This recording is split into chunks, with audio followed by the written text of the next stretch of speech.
Well, what is going on, YouTubers? Well, ladies and gentlemen, it's the Natural Born Thriller here. As I welcome you all to Being the Asylum. This will be episode 252. You gotta excuse me for a bit, folks. Out of the blue, I'm feeling under the weather. So this allergy is really killing me. Hopefully, it doesn't interfere with me too much. I just took some pills to make sure, you know, make to keep it control. So we'll see where we go from here. But I'm here, and I'm not alone, obviously. Here with me is the True J Bird and your Omega Red. Hello. Let's go. What's up? What's up? Everything's all good, guys. So yeah, we got a show for you tonight, folks. Yep. BTA. Dang good show. Do the fuck I want. You can eat.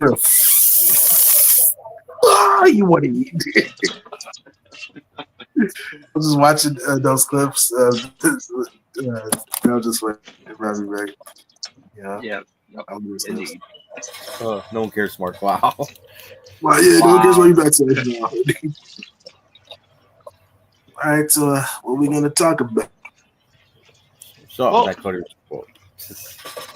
Wow. Obviously, we'll have some discussion about looking at pro wrestling. But before we do, let's not want to bring up the other show. Okay. And this is I mean wanted to bring up, and the one thing I want to bring up, but I keep forgetting to bring up as well. And I don't know if you guys heard about the story about this. So I caught my eyes on. I think like maybe a month or two ago. I can't remember, but it's kind of a funny story too. And can't remember exactly where it happened, but there was an incident that happened.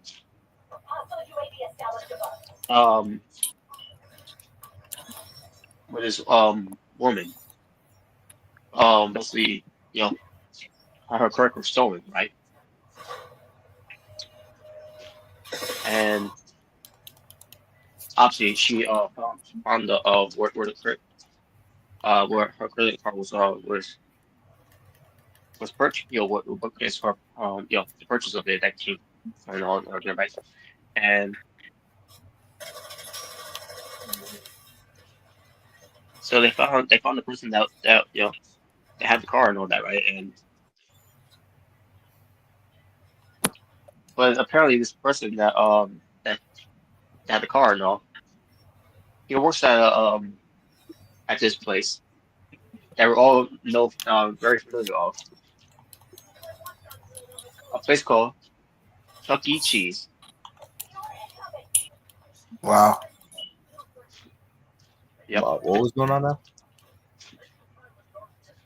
So basically, the story here, I want to bring up to you guys. So, you may not have heard of it, but apparently, this a person got arrested in Chuck E. Cheese, and this person who got arrested in Chuck E. Cheese for a credit card stolen. That I seen the video.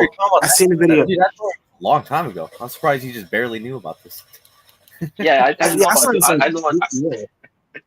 Yeah. I didn't know about it till when I first heard about it. Because Natural Born Thriller loves to live under a rock. Wow. Wow. Because Jim Caruso covered it too about this incident that happened. But yeah, I know about the Chuck E. Cheese thing. I was like, that was crazy when I first saw that. And the guy was stealing credit cards, information, and stuff like that. Yeah, pretty much. Very, very illegal stuff. So, and he literally arrested him in front of the kids. While he was dressed up as Chuck E. Cheese. Why dressed like Chuck E. Cheese? Yeah. Which is a funny story there. What came to that because obviously, it couldn't have a better way to do it if while the kids being there. Yeah, but I just find it funny though that had to do it that way. You know, all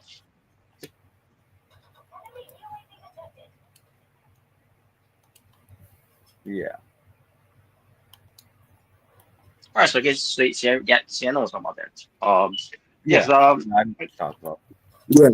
Mhm. but like I don't really remember much of the details of the story, but um, did it happen did it happen like that months ago I have him back in or something? July. So, Oh, okay, back in July.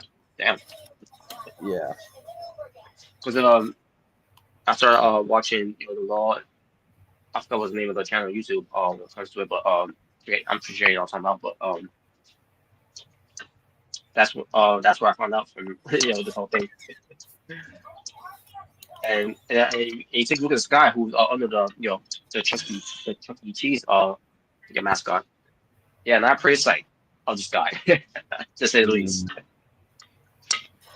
And then when we saw how he looked and all, and then I thought to myself, of course, it had to be you know it had to be a black Uncle guy. Ruckus.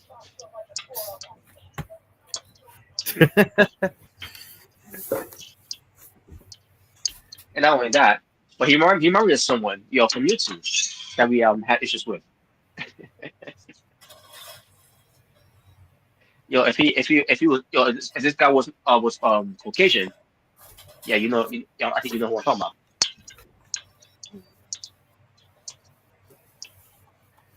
But it's okay if you don't, if you don't know who I'm talking about, because at the end of the day, who cares about him? It reminds you of who? I didn't. I Someone, was. someone on YouTube that we you know, I'm not fond with.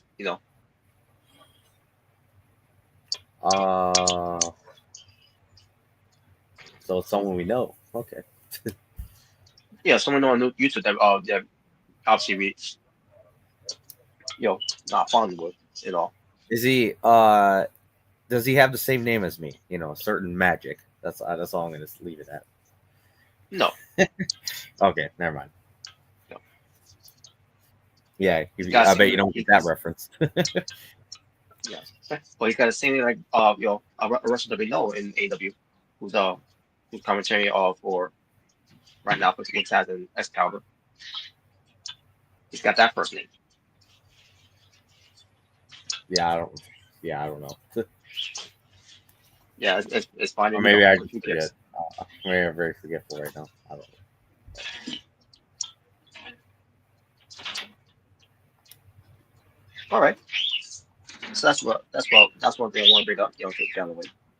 Another thing to bring up too is something that that is being discussed too. I wonder how you guys feel about it too as we get to it.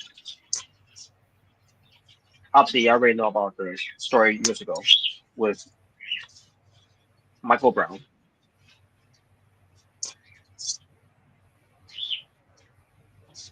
In case you don't, let me refresh your memory. Michael Brown, the one that people have said,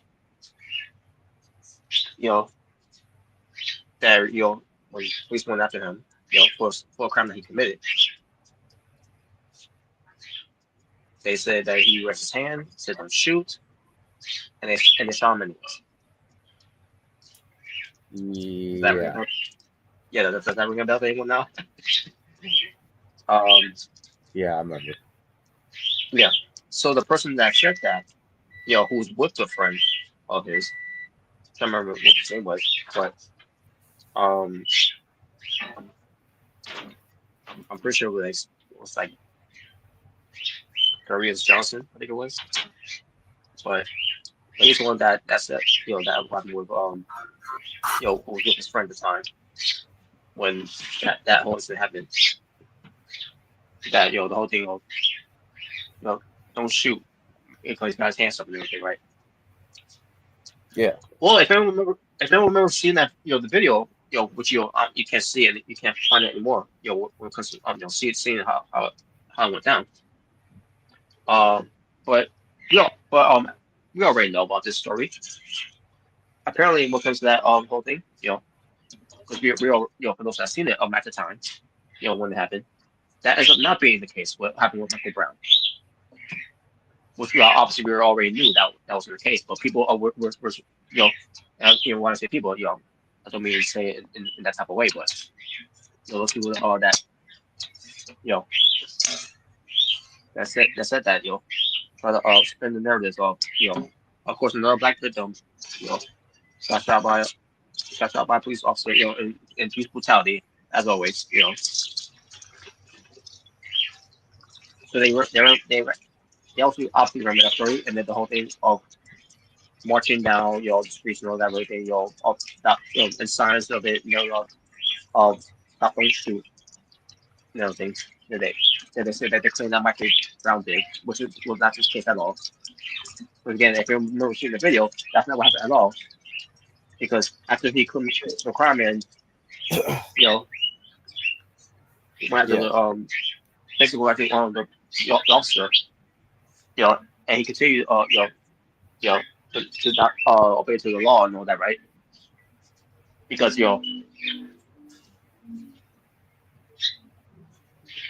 I don't know how a lot of people are feel that way, but that's where we at all these years that goes down that way. But and obviously he went after the officer. And yeah, and he obviously went after the officer, blowing up his fist and all that, Now, do I agree the officer should have shot him the way he did? No.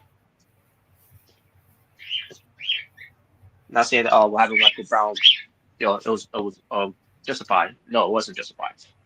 But at the same time, Michael Brown should abide to the law, because he obviously committed a crime, at a local store that he was at with his friend. And I'm about to get to that for in a little bit here. But this whole thing started because of the whole thing with Michael Brown. Is why the whole Black Lives Matter originally came from in a way. So much where people are like what happened with with the whole George Floyd thing. People upset and all that and everything. Where people were looting personal rights and all.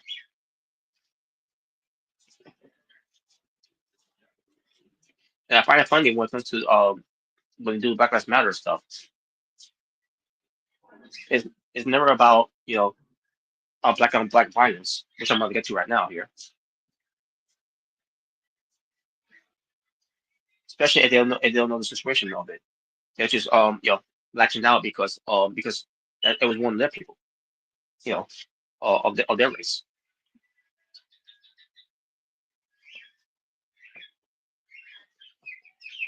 So now we're trying to get here. He was assaulting.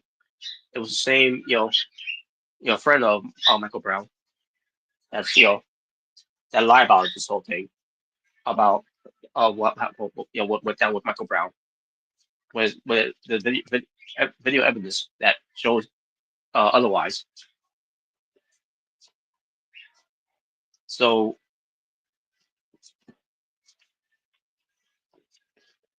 obviously, what I'm trying to say when it comes to Black Lives Matter, the Black Lives Matter, which we all already know, it's all a sham at the end of the day. Mm-hmm. Especially how even more is improving as well when it comes to after the whole George Floyd thing. You know, Yep. remember the whole documentary with Candace Owens that we saw and we talked about as well. Mm-hmm. I remember.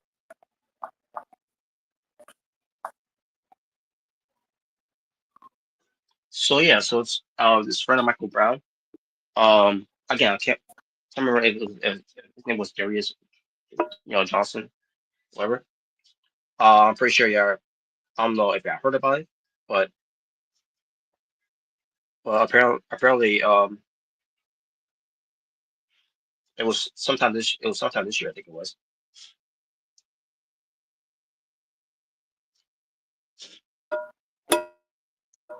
Yeah, I think I remember hearing about it. I think the House Runs made a talk about it. Yeah, they did. Yeah, they actually did. Yeah.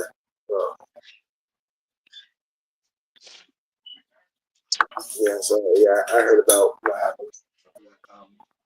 The bottom drawer, the right one, Mhm. the tomato, you can take the whole tomato. And that back there has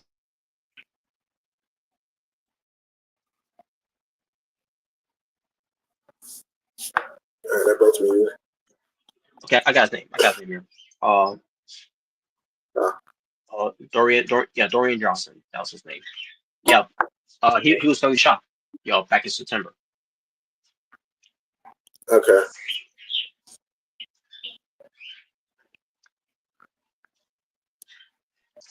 And remember, he was the one that he was. And by the way, he was 33 years old. Of the time of him getting shot and killed. Mm.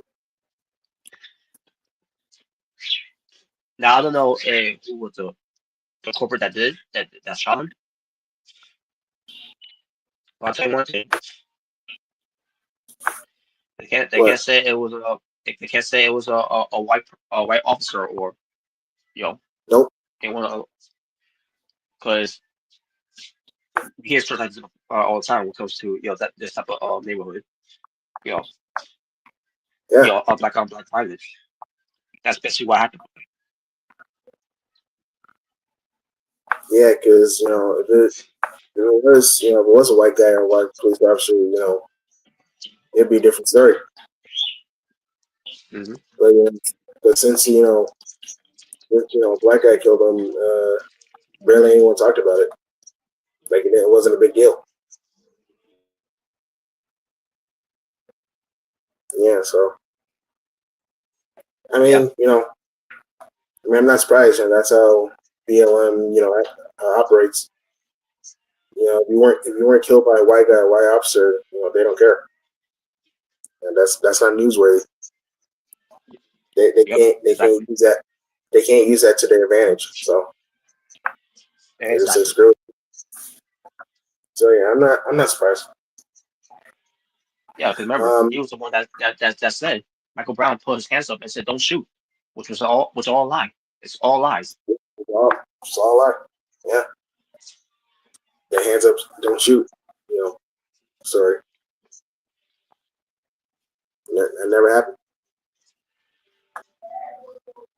It's not. It's not Crazy. like it's not like what like the whole thing with Eric Garner. Remember that was with Eric Garner. The whole thing he can't breathe. Ace with that Yeah, one. We all know that that was the case. This case with yeah, Michael Brown was not the case at all. Because no, don't shoot, my hands up. yeah, yeah. That's not what happened. Exactly. So, And then what comes to that's what. and Yeah, go on. it also kind of makes because I remember in CNN like this is a different story, but like actually like when that Ukrainian girl got stabbed and killed, Yep. Yep. and I think Van Jones basically said like we need to stop making this like a race thing or whatever. And I remember when he said that, I was like, bro, if this was the other way around, if a white guy killed a black person, it would be a race thing. So I was like, come on, stop with that BS, bro. We know how y'all operate. And it was a stupid thing for him to say because when Charlie Kirk talk about the subject, it was clear it was a race thing because there was a video there saying and I watched the video too saying I got that white girl Yeah, said that. yeah, exactly. Yeah, so you can't even So say, oh, it has nothing to do with race. Yeah, it did. and so what he should have done, he should have done his research like Charlie Kirk did there, because at least with Charlie Kirk, um, he did his research. He doesn't just say things out on the fly. No, exactly. And crazy, that was the last like news outlet he did. That's crazy. Yeah. And when it But comes to Irene, by the way, but because I'm glad you brought up too because there's something else as well. I think Trevor may have mentioned this as well. When he did the video as well. About this during the time he was still alive, but Mhm. by Irene, they were showing her in her bedroom, and she's got posters on her wall and everything. And I noticed Yeah, one thing. There was a poster that said "Black Lives Matter." yeah. She had a like Black Lives Matter like a poster. You know, Yeah, so she believes in the whole Black Lives Matter thing, and then we get to happen with her, and then we see where she was sitting at, not saying I'm not saying that you know just find the right words for me to say it here, when it comes to it, because obviously they don't know who she is, but still that's not the point. Mhm. The the point I'm trying to make here and all is that you know it doesn't it shouldn't be just about Black Lives Matter. At the end of the day, it should be about all lives matter and everything. And that was not the case. When it came to Irene, I think what happened with her. But whatever her reason was of being behind the whole Black Lives Matter thing, maybe she had uh someone that she was close with who was black and happened to that person, whoever. I don't know. I'm just put my 2 cents about it all. But um maybe she had you know friends close to that person that happened to them.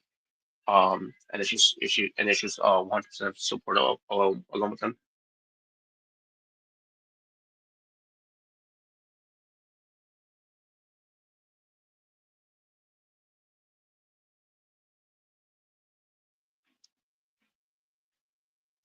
But yeah, well, the fact that she had that poster on the wall, Black Lives Matter, and then you see what happened to her, and then and then some of those people, obviously Damn, did nothing to help her. they, yeah, they did nothing to help her, and obviously BLM, like you don't see them like say your name or anything like that.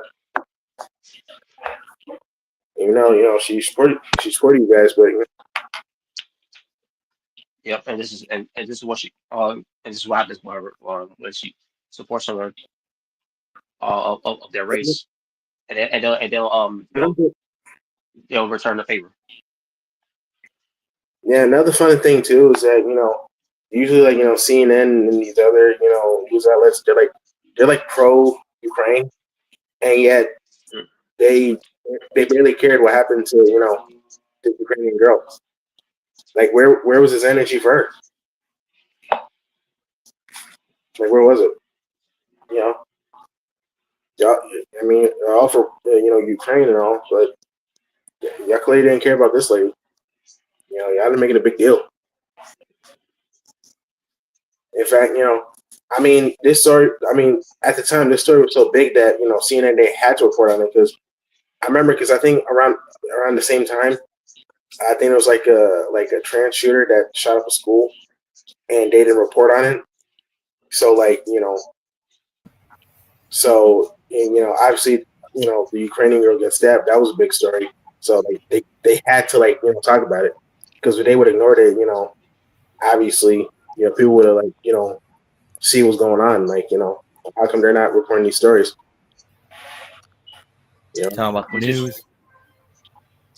Yeah. that's a good thing. That's a good thing too because because I didn't know about the situation. I thought that happened. All this happened.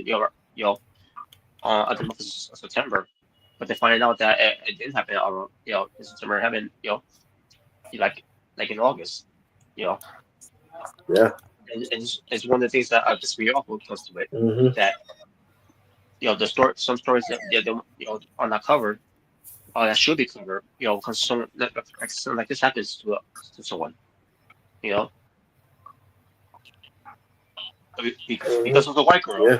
Yeah. And how they view it. Because it was a white girl. Yeah, so it's not as important apparently. It's not foreign. Like Not as yeah. bunch of shit. And I put this this white guy I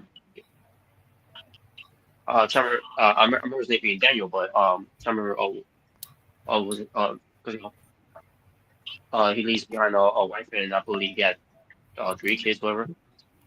He got shot in the hotel by a police officer. You know, Jesus. yeah, I remember that. I remember that at that time that story wasn't being covered that much either because it's a white guy. Who cares? Yeah, basically, yeah.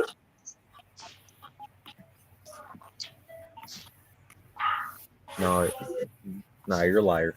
What? That's exactly what he would say. They're lying. That's exactly what he would say. Yeah, Robert, you're just a liar.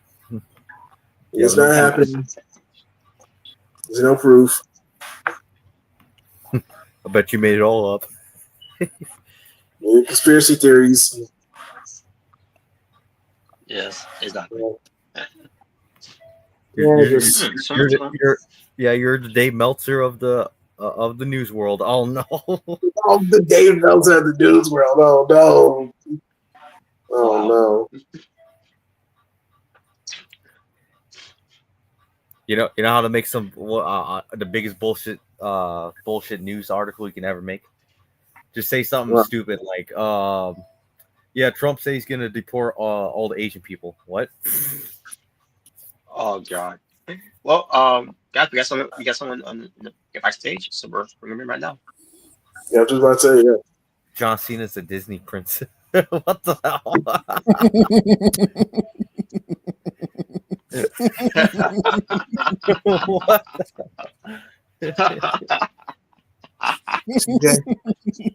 that picture off the screen.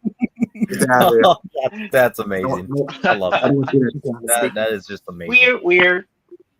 Oh, it is Snow White's own. Oh, thank you. I didn't even see that. Oh. You know why we don't know about any of the 7 dwarfs? You want to know why? Why? Because John Cena couldn't put him. Because John White couldn't even put him over. John White did get him over. He can't even put it. He can't even put it over the 7 dwarfs. He has to bury them too. Wow. That was wild. Ugh. All right. What else we gonna talk about? What's good, CJ? Doing the redhead. Okay, cool.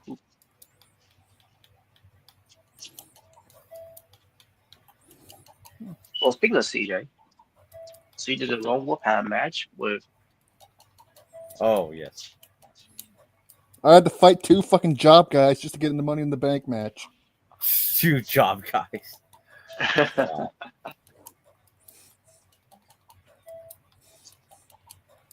Yeah. Who was the 2 other guys again? Roy Crawford, who thinking he wishes he was Roman Reigns. That was one of them. But yeah, Roy Kawada. Okay, now it's coming back to you. Roy Kawada and Starboy. There you go. Yeah. And Starboy. Yeah, I don't know why I forgot the opponent. Well, as I call Starboy, freaking Weekend off Timu. Weekend off Timu. I thought that was Natural Born Thriller. Wow. Wow. No, that's only when he's Mr. Revenge. But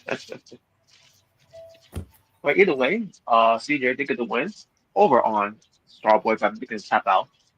And the calf killer. Obviously, he used the calf killer, by the way. That's right. He used the calf killer. And Roy Kawada, trying to shoot the cowboy style, trying to break it up, but no, he couldn't do it. He was too late. So CJ is winning and advanced to the main event. And the match that thought was decent. I guess you're like too much furniture. Oh god. Too much furniture, yes. There should be some way to disable that, where it's just a triple threat with no weapons. I wish it would be, I mean, or I could just make it, or I could put all the weapons as tables, and that'll make Robert's day. Like with Super Smash Bros. You could disable the the items. Also, what is with the guy that looked like he was freaking Nathan Matthews with trying to cosplay Stone Cold Steve Austin. That that was one of John those Lawley. guys. John Lawley, yeah. He looks like a diet Steve Macklin. Steve Macklin. Diet Steve Macklin. I didn't even Steve think of Macklin that. on diet. Steve Macklin on Dude, diet. brothers. Diet Steve Macklin. Well, here's a question: who do you think had the best redesign of everyone, or I guess you could say, for people who do get redesigns? I still. Sorry. Oh, you go. You go. I was Just just going to say, I thought I did a pretty good job redesigning Damian Wolf, personally. Oh yeah, I still haven't. Oh yeah, our old friend Damian Wolf. I forgot about him. Where's Damian King? He's there. I think He also I has some new downloaded work. him, didn't I? We'll have to check again. I forgot. You know what Robert used to call him. Skin bone. I forgot about him. Oh yeah, that's right. Skin bones. Our old pal Skinbone. Well, the guy who actually eventually did win Robert over. To be fair, so he did win you over at least at the end. Took him a while. He won you over. He won most of the Orange Cassidy. Oh come on, he ain't the pockets of AWF. No. He ain't the Mr. Iguana of AWF either. Okay, I gotta find a way to swipe. Orange Cassidy. We'll get to it later, by the way.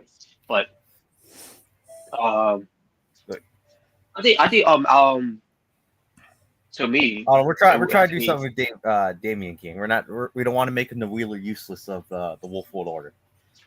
Or Dan Garcia. Oh yeah, that too. You think I'm stupid? On my show, he's currently the U.S. champion. There you go. Already better than Wheeler Useless and Daniel Garcia. There you go. There you go.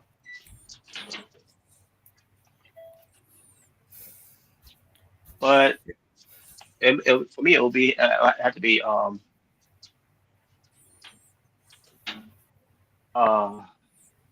was it again? Besides John Lawley, I thought John Lawley was fine for what he was. I mean, CM Punk, was looked at decent as well. Oh yeah. Also, I don't know if you saw a message I sent a while back, but there is a way to get AJ Styles' TNA theme without having to go through the whole My Faction crap. Really? I got to Yeah. check up on that.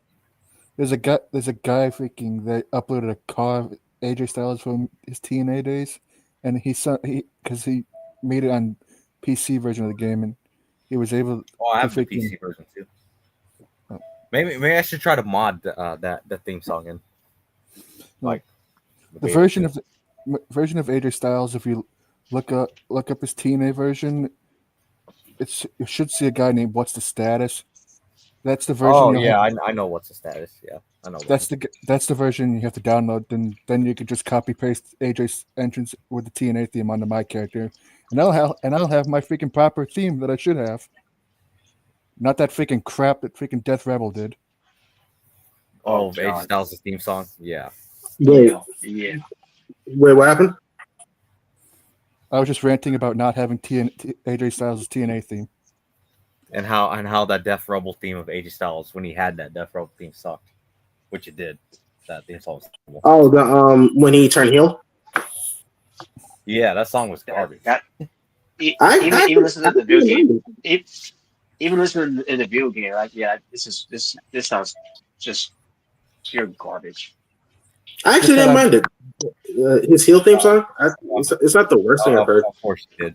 Of course you didn't. Wow, what's that supposed to mean? What are you talking about? I run listen to the Rebel Heart, Death Rebel, then listen to that AJ Styles, Death Rebel. Honestly, bro. I'll take any other theme over freaking Sheamus' theme song. I don't like it. I still don't like Sheamus'. I mean, Sheamus. I know what they were going for that, but at the same time, I get it, but like than AJ Styles. it didn't fit him. I mean, it fits him, but like you can give it to someone else. It's like generic Irish music. That's Yeah. You know, but that's in my opinion, I guess. Yeah. I just thought I'd mention it so that if he can, whenever Omega has a time, he can do the whole thing with downloading that AJ Styles call, and then he could just copy paste AJ's TNA theme onto my character. Yeah, because they have retro, TNA AJ, right? And they have this, get ready to fly. Yeah. They have it. Right? Yeah. how Abyss in the game has his TNA theme song. Yeah, he does. Yeah. Yes, his retro TNA theme song. That's crazy, man. What Oh yeah, they have his Spike, the Spike. Janice. Yeah, Janice. in the game. Yeah, it's crazy. It's crazy what timeline we're living in. That they have actually like, TNA wrestlers in the game now, like TNA versions of WWE employees. It's crazy, man. Oh, Robert, they have New Jack in the game too. Yeah, they do got New Jack. Yeah, New Jack's in the Yeah, I game. know. Come on, Robert, you don't want to get stabbed in the game. Oh no! Oh God. You don't want to get thrown off a balcony. Oh Lord! Of course, do your ultimate favorite. You don't want an indie garbage macho match in the game. I'll take New Jack over Nick Gage. Nick Gage. I think his name is His whole career is I mean, the epitome of indie mud show garbage. Yeah.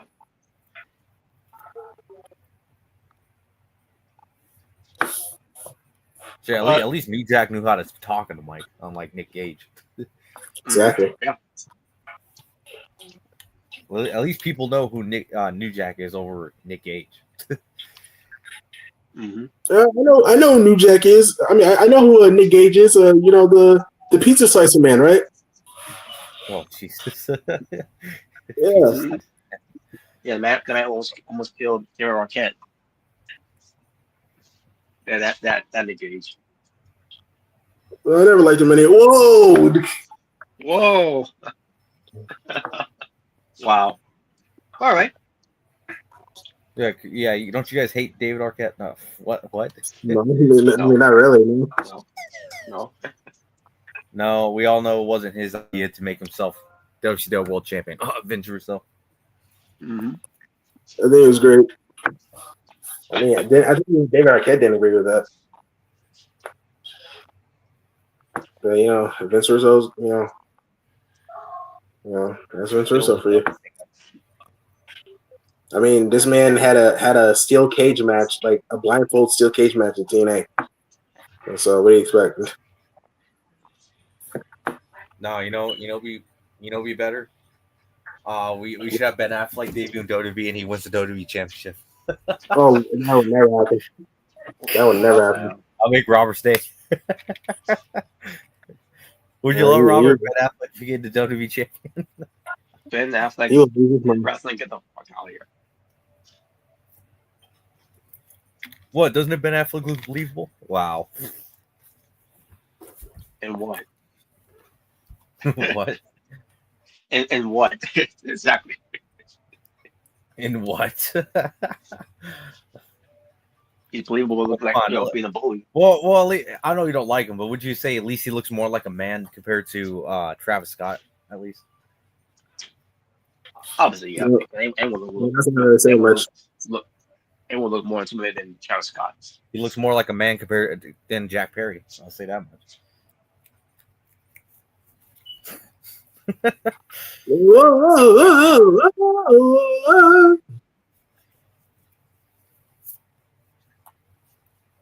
Oh man, I'm just glad he never put Travis Scott in 2K25 like they originally were planning to. That would have been a mistake. Oh yeah, that would have been terrible.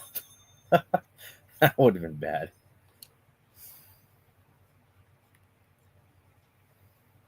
All right then. Well, what else is there to talk about? Well, we're gonna pick up right now.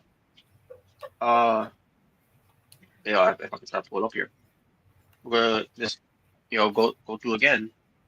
NXT. Never was a big fan of Travis Scott. I never was either. Nope. I mean, maybe he might have like a good song or two. I mean, I'll at least say that. But as far as like everything else, no. No, fuck. Fiend. No, Robert, that's not one of them. That's not one of his good songs. No, that's probably his worst song he's ever sang, in my opinion. More song. like trash. Trash. I mean, I don't know how you ever felt about Travis Scott as an artist, or a musician, if you want. I really never cared for him. But I mean, out of all the songs you listen to, would you honestly say Fiend is the worst one? Because I personally think Fiend is probably his worst song he has ever made. I'll definitely go with that being the worst one because constantly they keep playing that song. You know, when it comes to build up WrestleMania. Yeah, the fact that's going to go down in history as a WrestleMania theme song, like what the fuck? You know what, guys? For the next All In, we're gonna have body. We're gonna have a Megan Thee Stallion song as the theme song. Yeah, fuck that. But all right, yeah. So, anyways, what are we gonna bring up now? In terms of what were we gonna bring up again? Well, I'm trying to bring it up. But for a reason, let me see from here now. We'll go to Wikipedia. So we're gonna discuss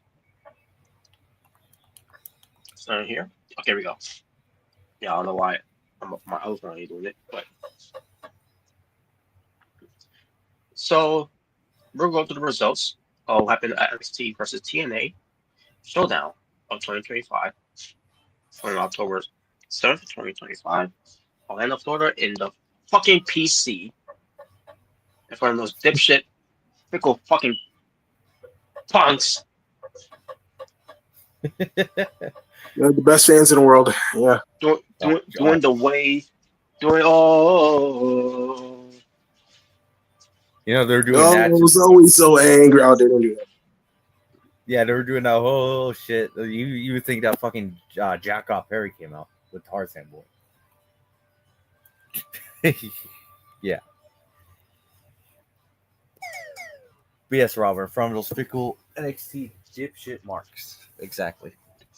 So. But that is more worse when it comes to who Booker T had to sit with on commentary and think Jones. Oh my god, Robert, stop. The worst commentator in WWE.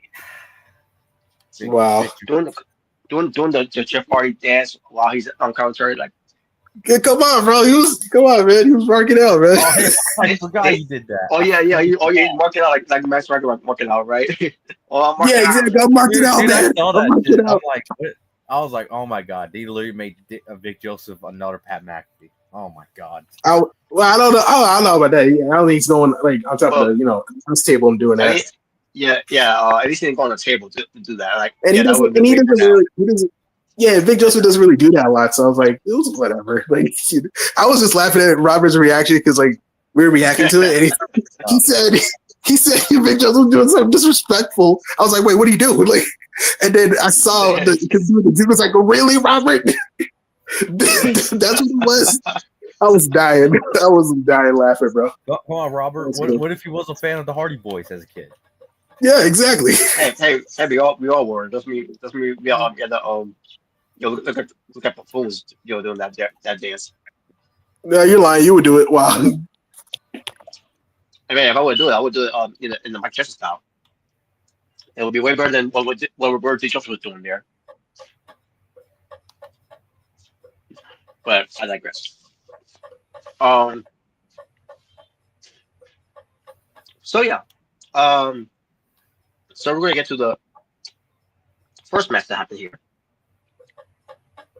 It involves a winner take all for the TNA World Tag Team Championship, which is currently held by the Hardys of Matt and Jeff, up against the NXT Tag Team Champions, formerly held by Trash State. Yeah, they're trash.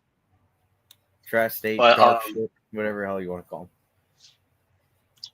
Yeah, it was Dion Lexon and just garbage, wrestler that was botching Yeah. to a galore in the match. Beyond Linux. That's the name, by the way. I'm talking about the big guy. The Yeah, the big guy. was Beyond Osiris. Linux. He was the shorter dude. Leonard Yeah. short dude. Yeah, He's the short dude with the short hair. I'll tell the big he's the guy. guy. He's the guy I said that looks like if David Otunga and Anthony Bones had a baby, and that's what came out. Yeah, he does. Yeah, he does look like that. Yeah, Osiris. Yeah, he wasn't the best that night. He was boxing.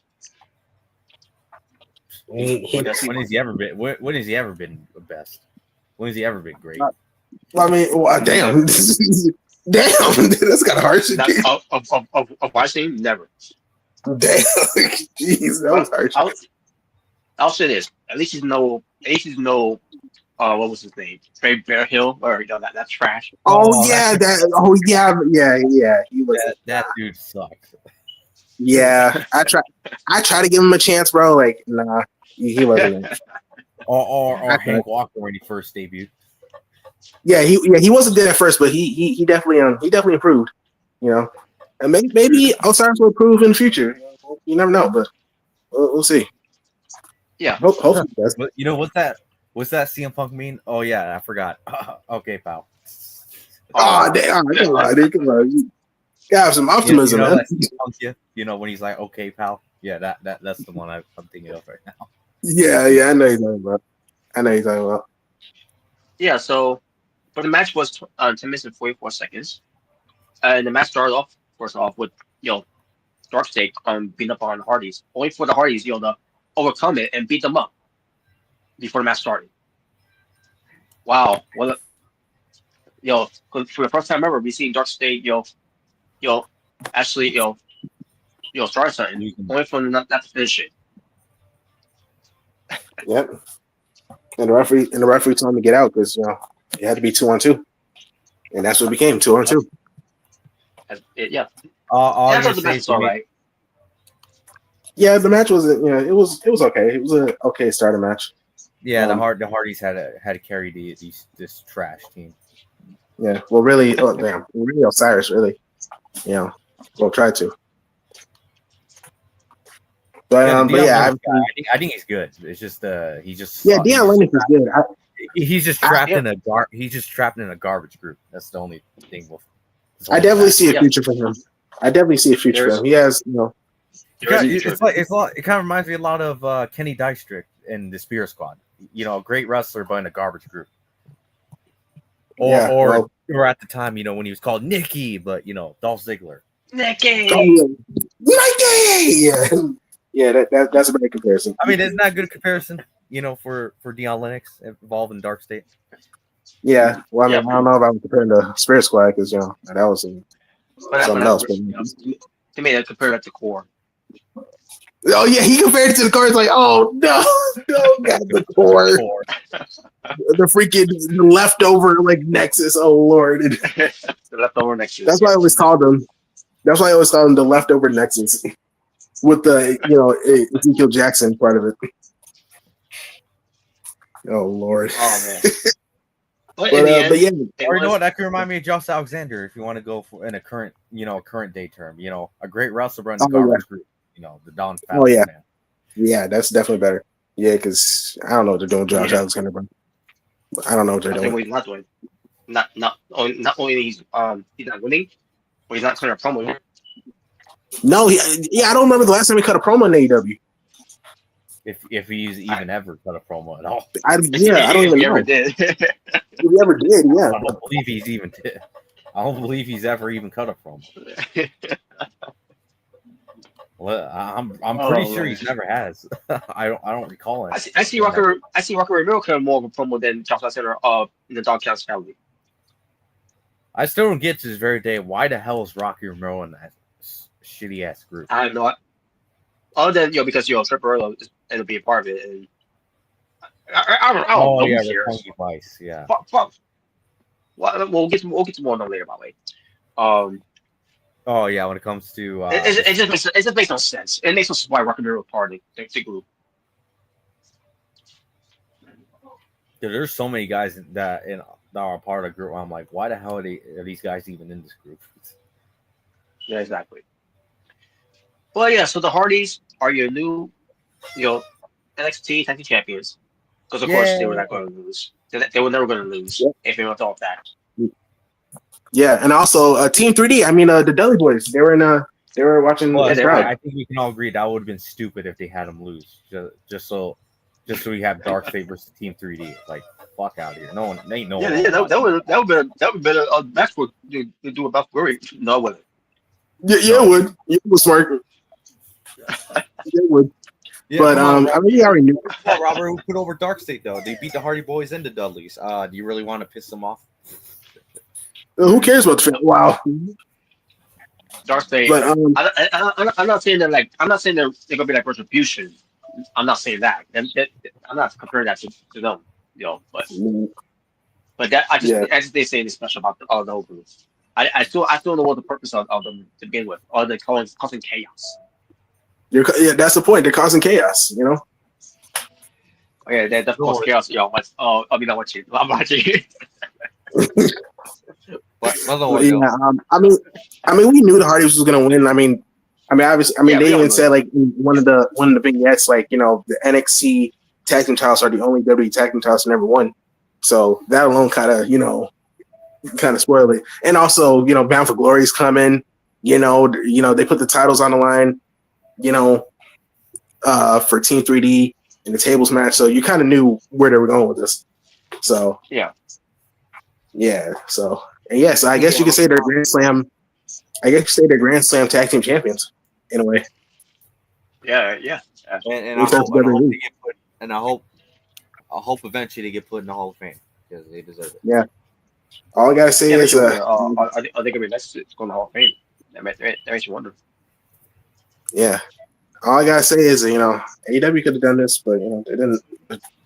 Just saying. Yep. I mean, I can't blame AEW. It was most likely Jeff. Well, yeah. I gotta remember. Yeah, Jeff Hardy, they kind of mess up. So yeah, you're right. Oh, I thought you were referring to the partnership. You know, the old AEW and Impact, you know, partnership. Well, no. I was talking about like when the Hardy Boys were there, like, you know, when they were a team. But I just remember, the whole what happened with Jeff Hardy. So yeah. Oh yeah, when he got actually a gun pulled on him by the police. Yeah, that was crazy. Yeah, so I almost forgot about that. Yeah, that was insane. Yeah, but I'm glad Jeff Hardy's doing better now. You know, we haven't heard anything, so that is good. So yeah, man, they're definitely killing it in TNA. You know. Oh yeah. So yeah. And, so then we get to that's the best part of this partnership, man. That's the best part of the partnership. You know, the Hardy Boys, you know, and TNA and coming to NXT. It's great. Hell yeah. This should be on the main roster too, in my opinion. I agree. Yeah. Oh yeah, I agree. Definitely. I do agree. You know what's the feud I want to see, bro? I want to see Jeff Hardy versus CM Punk again. You know, I mean, Jeff said he wanted to see it. I'm pretty sure Jeff wants that too. I mean, you know, you could definitely have a storyline saying, you know, you're the reason why I left WWE in the first place. Yeah. You know, I never forgot.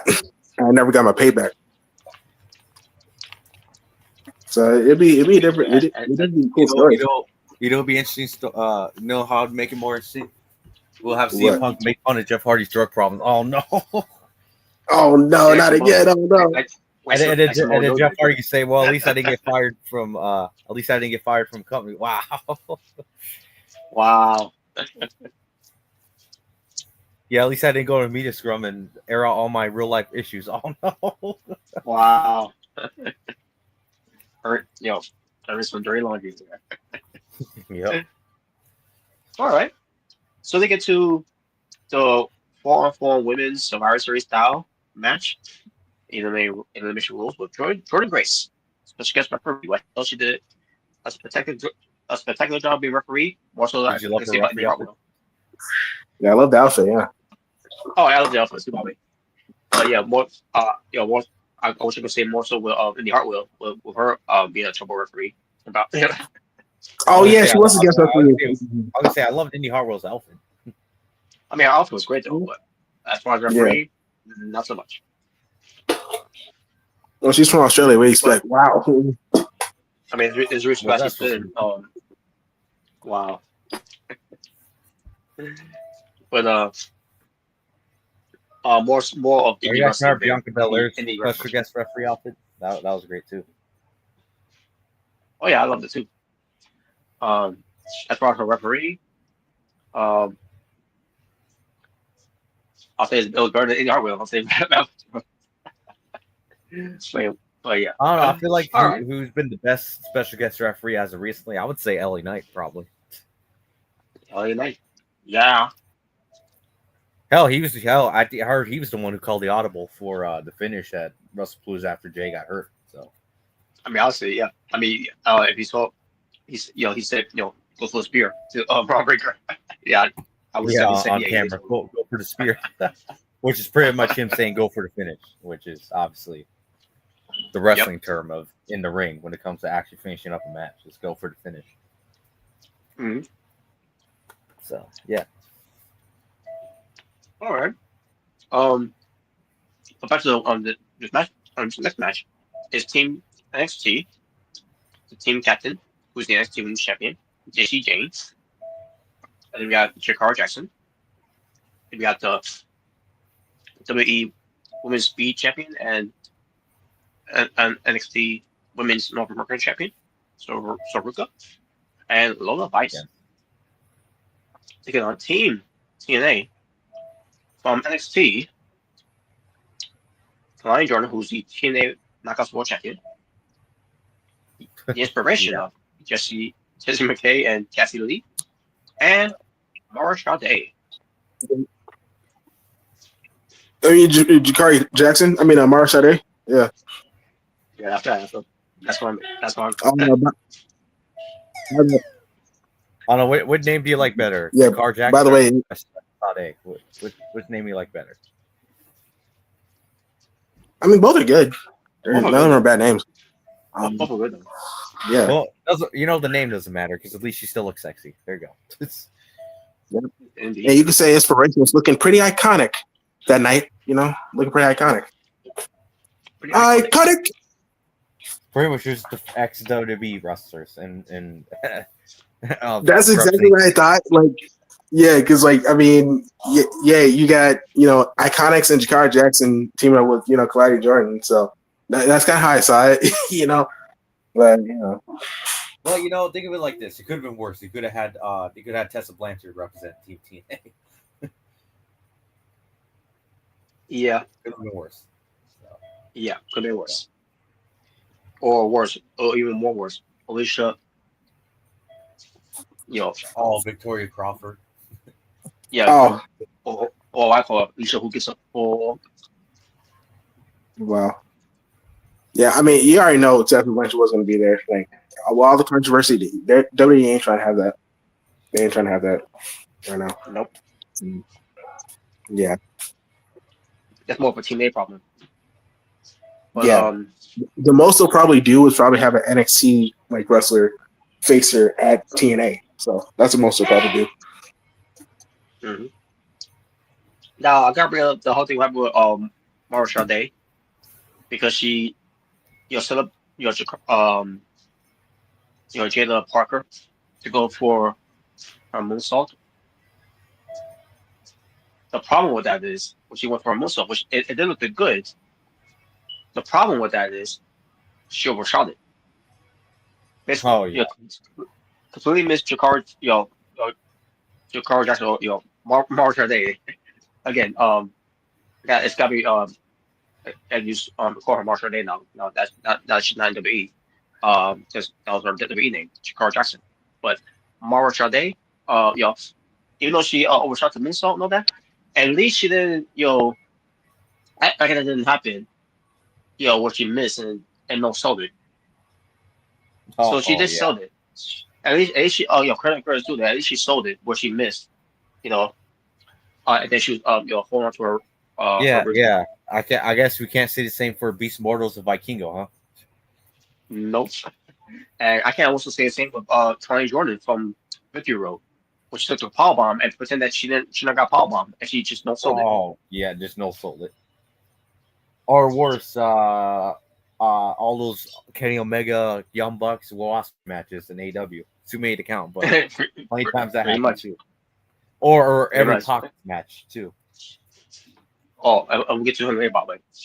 Something that, Or as recently too, if you want to go from WWE, every Cody Rhodes and John Cena matches recently too. Them no selling moves at times. Actually, not at times. More like half the match, they're just no selling moves in their matches. especially Cena. The worst. Especially Cena. He's definitely been no selling moves. I mean, well, it's always been that way with Cena. Super Cena. Yeah, I guess we could say Super Cody too, because he loves to no sell moves in his matches. Mm-hmm. But yeah. So, Jay Parker was first eliminated by Mrricanjay in 12 minutes and 59 seconds. And finally, after that, she was golden. After eliminating Jay Parker, Saruka comes out of nowhere with a slow snatcher and pins her, eliminate her in 13 minutes and 19 seconds. Then we had Cassie Lee getting eliminated by Lila Vice by pinfall, 19 minutes and 7 seconds until she lasted in there. Just McKay is going afterwards, being submitted. We're trying to try to stop it, but it was too late because at this point, Justin McKay taps out. 19 minutes and 26 seconds lasted in the match. Now Glenn Jordan all alone with the 3 remaining teams until and that's about this spot probably before we get to next intermission. Kalani Jordan at one point she did got JC Jane pinned with the one of a kind of moonsault that she does. It's a big moonsault that she does, but she goes to one of a kind of moonsault. But the distraction happened with Jordan Grace for something that's going on the outside of the ring because the inspirations picked up on Saruka and Lord Vice in the match, and that's where the distraction came from. Where Kalani Jordan was upset that that Jordan Grace was not there, to pin until she was gets there in the position that she she was late on because she was distracted. So it was enough time for JC Jane to kick out of it, and Kalani Jordan obviously was not happy with that. Yeah. And I'm looking at this one like you're not TNA, so I'll watch right here. You're not really Team TNA. You're an NXT wrestler who so happens to be a Knockouts World Champion, which is a dumb decision they made.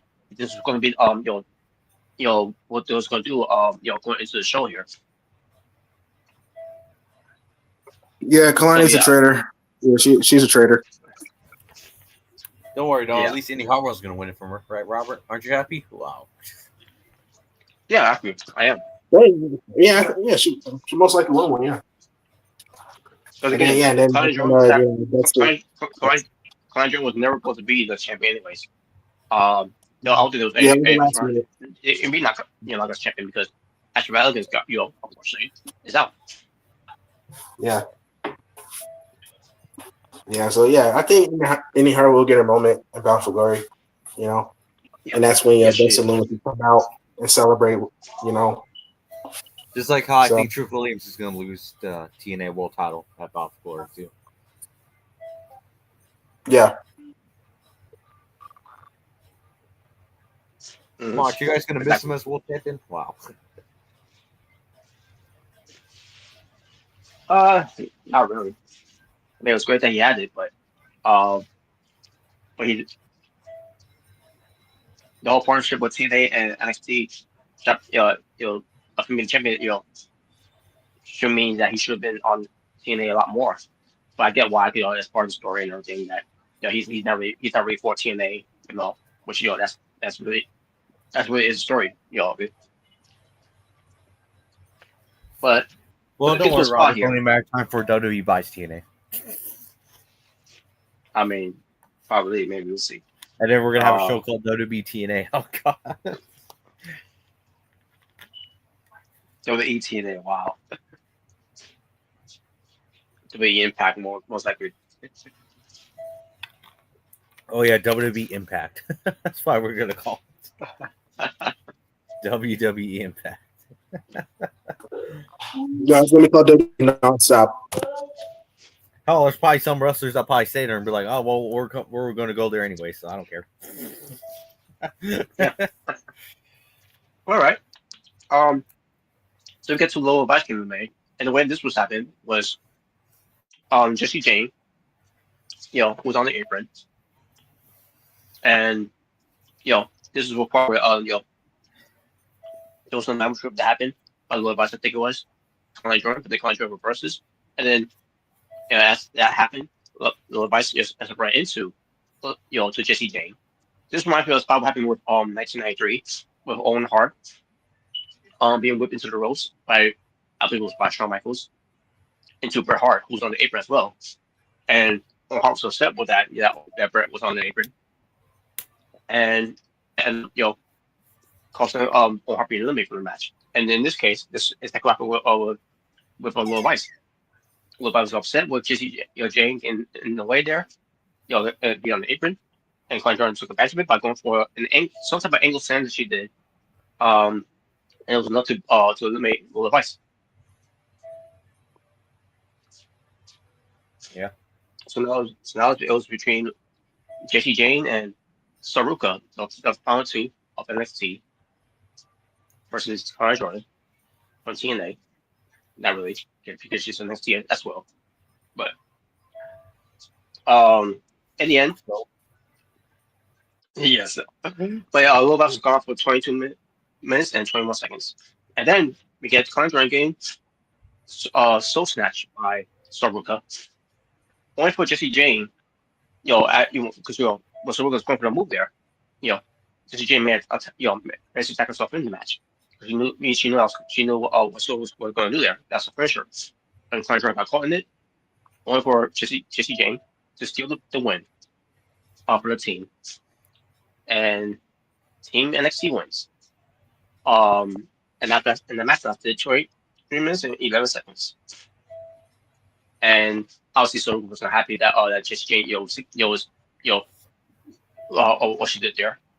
But either way, she still celebrated for the win and helped out Connie Jordan. And Jesse Jane was not happy with Connie Jordan being helped by Saruka there. And I know that's going to lead to some type of match, but we'll get to more of that later, by the way, while something else announced later on. But and then after the match too, Jesse Jane and Saruka celebrating the race. Connie Jordan is upset with Jordan Guest again, for what happened. Because the whole thing where she could eliminate Jesse Jane from the match, in that if Jordan Guest was there, but instead that was not the case. So I think it's dumb. And on top of that, and again, I'm like, who cares? You're not Team TNA. You're not from TNA. You're not on the Knockouts. You're a women's. You're from NXT, who so happens to be the TNA Knockouts World Champion. That's how I came out of this. No, she is. And the match was all right. Wow. Yeah, and the match was all right. But basically these girls they saw at all because they were doing the wave and Especially, we're not into the match at all. Pretty much what you're saying. Pretty much.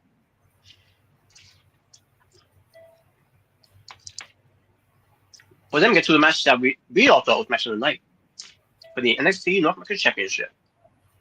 Oh yeah. It was All Eagle, Ethan Page, the champion. Yep. He went against Mustafa Ali. 14 minutes and 19 seconds lasted. I'ma go hard. I'ma go hard. I'ma go hard. Yeah, they played it for a little bit. Yeah, they played for a little bit. Wanted to go back to his TNA thing.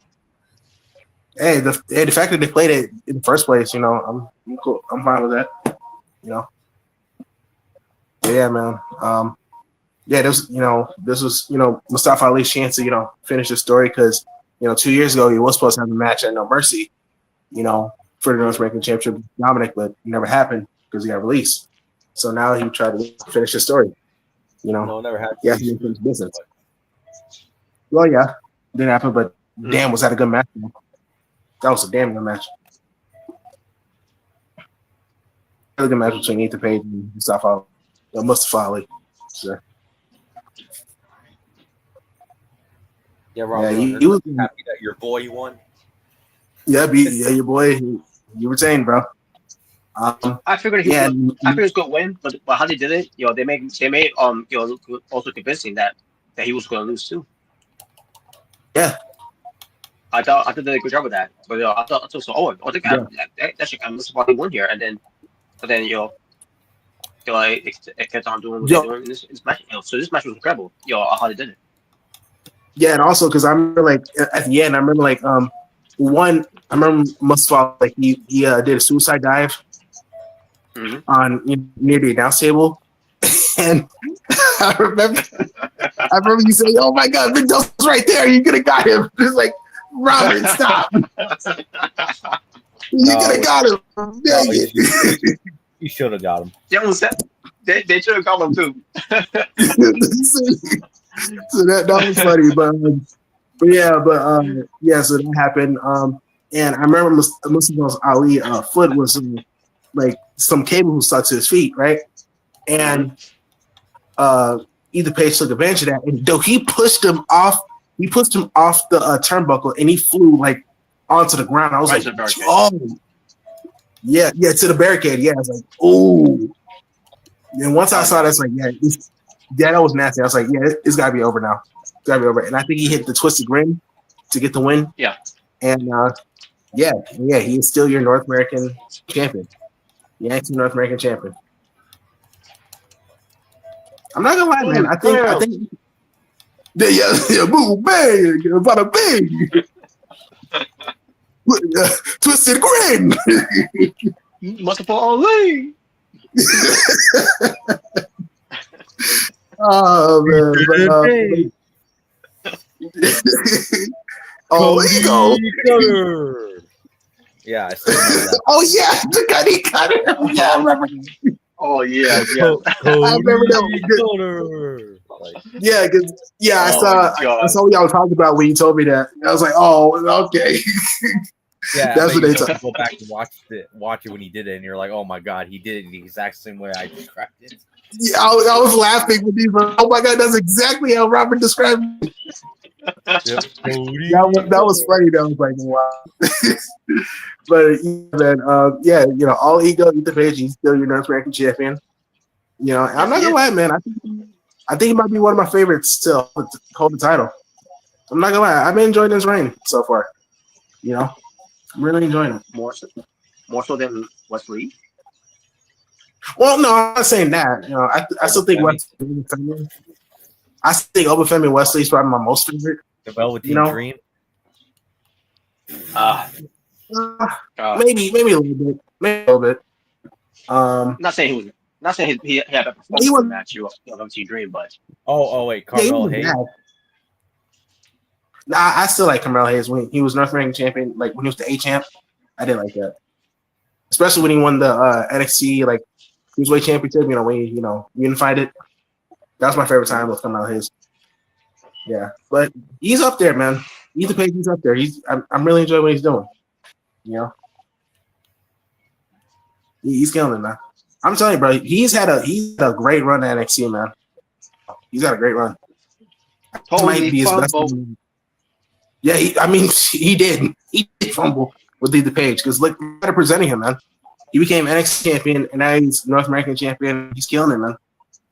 He's still with a smile.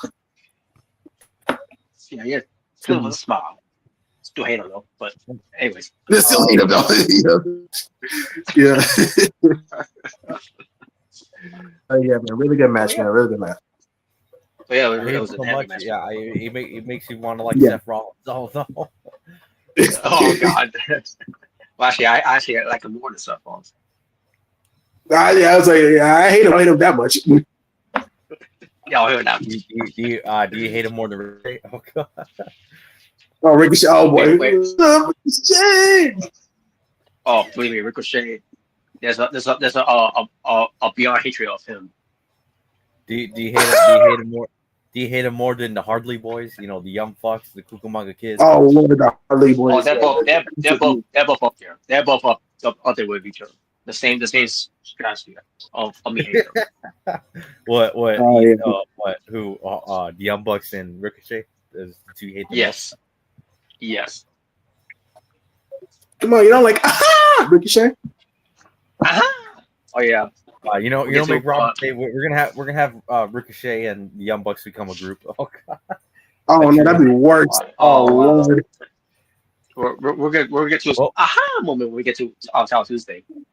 Also, Also, Robert, if that did happen, if they became a trio, get ready for to see a bunch of indie spot fest gymnastic match with those guys. I'm surprised they didn't go trio.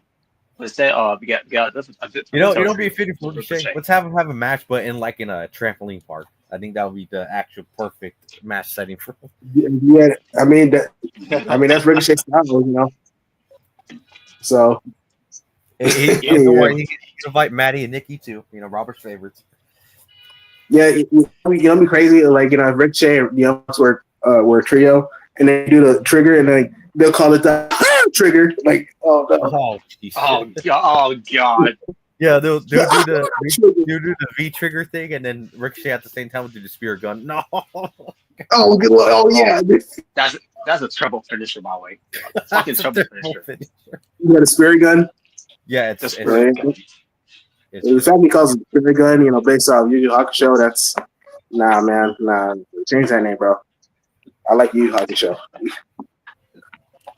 But the match that's 14 minutes in the next section with this match. Yeah, again, this was by far match of the night. By far, yes. What number came close to it? What was that? Yeah. Now what came close to it?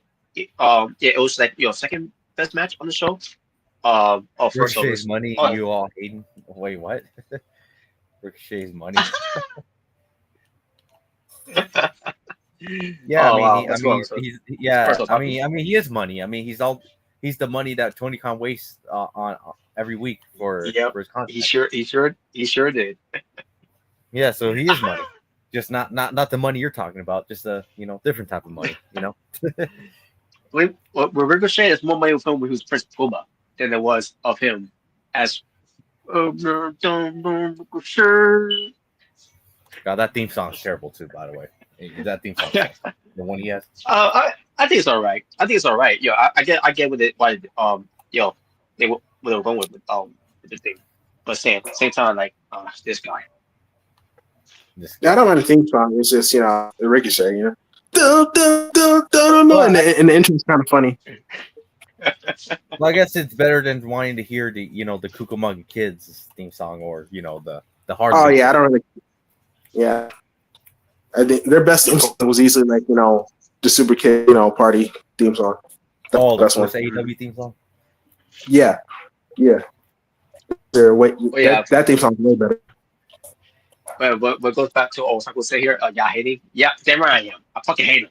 Fuck you. I hate you, Ricochet. I hate you.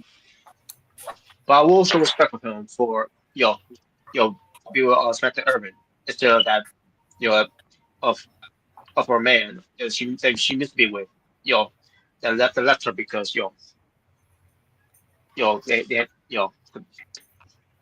anyway fuck that dude, and I also respect that Ricochet, for be still taking with her, and taking care of her kid, so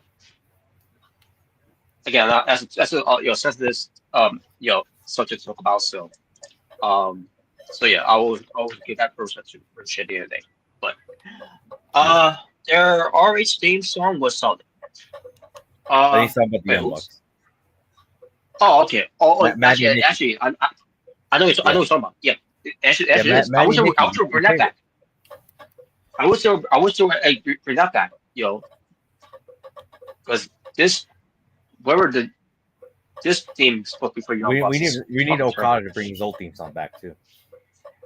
Yes, I agree. That That theme song song Okada has now, it sucks. It does not fit him at all. it doesn't fit him. I don't mind the song itself, but it don't fit him. Like it's just screaming Okada to me.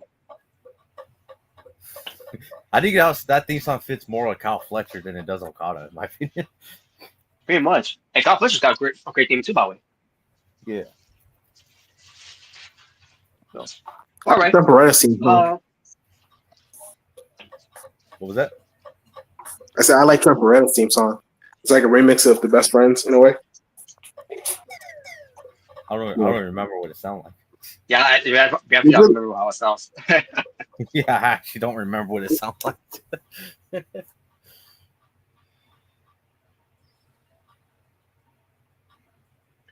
Well, all right. Now we get to a 4-on-4 men's Survivor Series style elimination match with Joe Hendry as the special referee. I believe in Joe Hendry. There you go. Mm-hmm. And we had Team TNA, which the team captain Mike Santana, with the TNA International Champion Frankie Kazarian. You got Moose. Yes, that's right. Our official theme for the show. Mm-hmm. We got Moose. Moose. From Moose Nation. And Rem's boy, by the way. Yeah, Rem's boy. Rem's boy. Yeah. And we had the TNA X-Division Champion Leon Slater. The guy who AJ Styles endorsed, by the way. Yep. Yep. Get ready to fly. And they were against Team NXT, which is the NXT champion, who's the team captain, Ricky Saints. Absolutely. The TNA. That's right. Welcome to This is the revolution.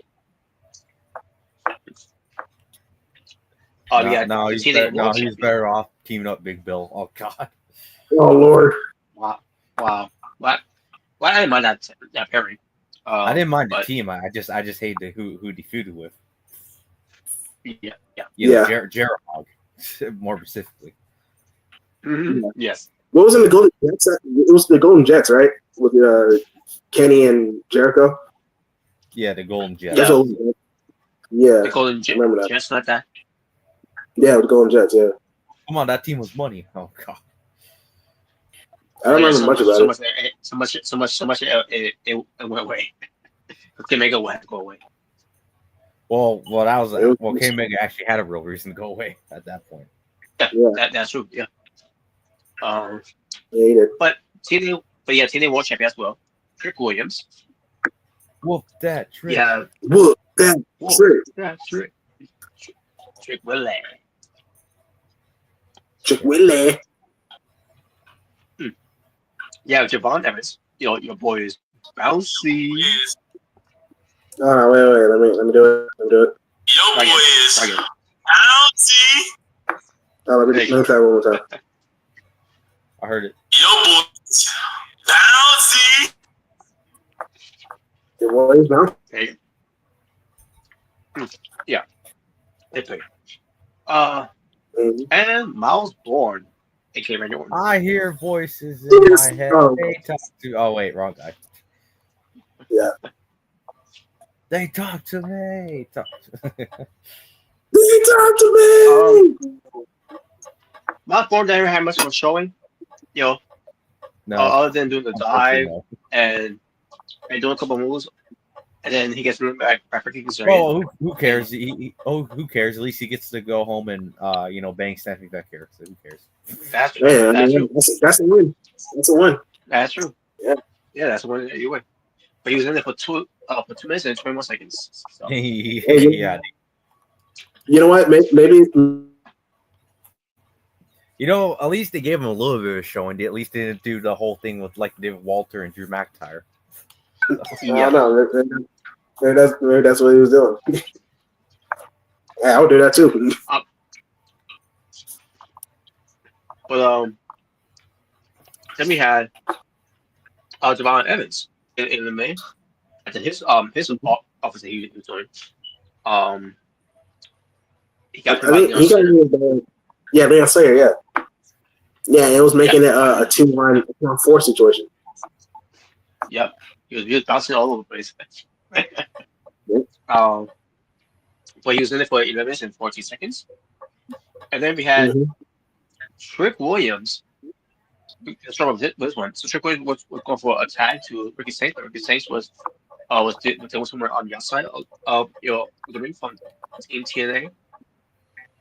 And Trick Williams was looking for a tag, but there was no one there. And then by the time Ricky Saints got to the corner, he was also ready to let because he was very dragged out of the corner there. And Ricky Saints did get tagged finally in the match. Ricky Saints always gained the upper hand, and then the ties were a little bit different here, and they was going for a tag from two